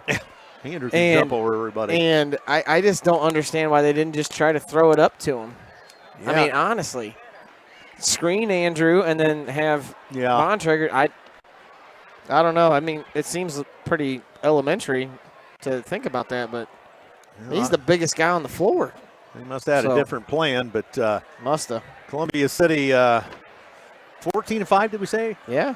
That's got a good ring to it. 14-5, and Manchester rolling into town Tuesday evening. Yep. And then Northridge will be tough, obviously, up there. It's not a fun place to play. They've got some home court refs up there too. Yep. Like Belmont. So. And then we'll finish it off with Concordia in that sectional draw a week from tomorrow. So. Yep. What a game tonight. Whew. Well, we'll thank the underwriters one last time tonight. Western's Garage, ProFed Credit Union, Morse's Builders Mart, Bart's Car Store, Flowtech Plumbing and Heating, and Culligan Water, Myers Hockenmeyer McNagny LLP, Main Bowl, TNT Floral Shop, and Sweetheimer Trash Removal Roll-Off Services. They were all a part of it. And thanks to everybody that had a hand in this broadcast, Jonathan Peters, Sean Bledsoe, and others doing the camera work. So great production as usual. And that'll be it tonight, as we'll see you Tuesday evening. The Manchester Squires, an old school sectional opponent, come in. Coach Eberle's alma mater. And that'll be something to see the Squires here again and their first trip into the new building. So that's going to wrap it up for tonight. For my broadcast partner and everybody mentioned earlier, Matt Curry, this is Andrew Thompson saying so long for Columbia City High School, telling you the final score tonight. It was a wild one, 59-55. It favored the Columbia City Eagles over Leo. Thanks for listening. Good night, everybody.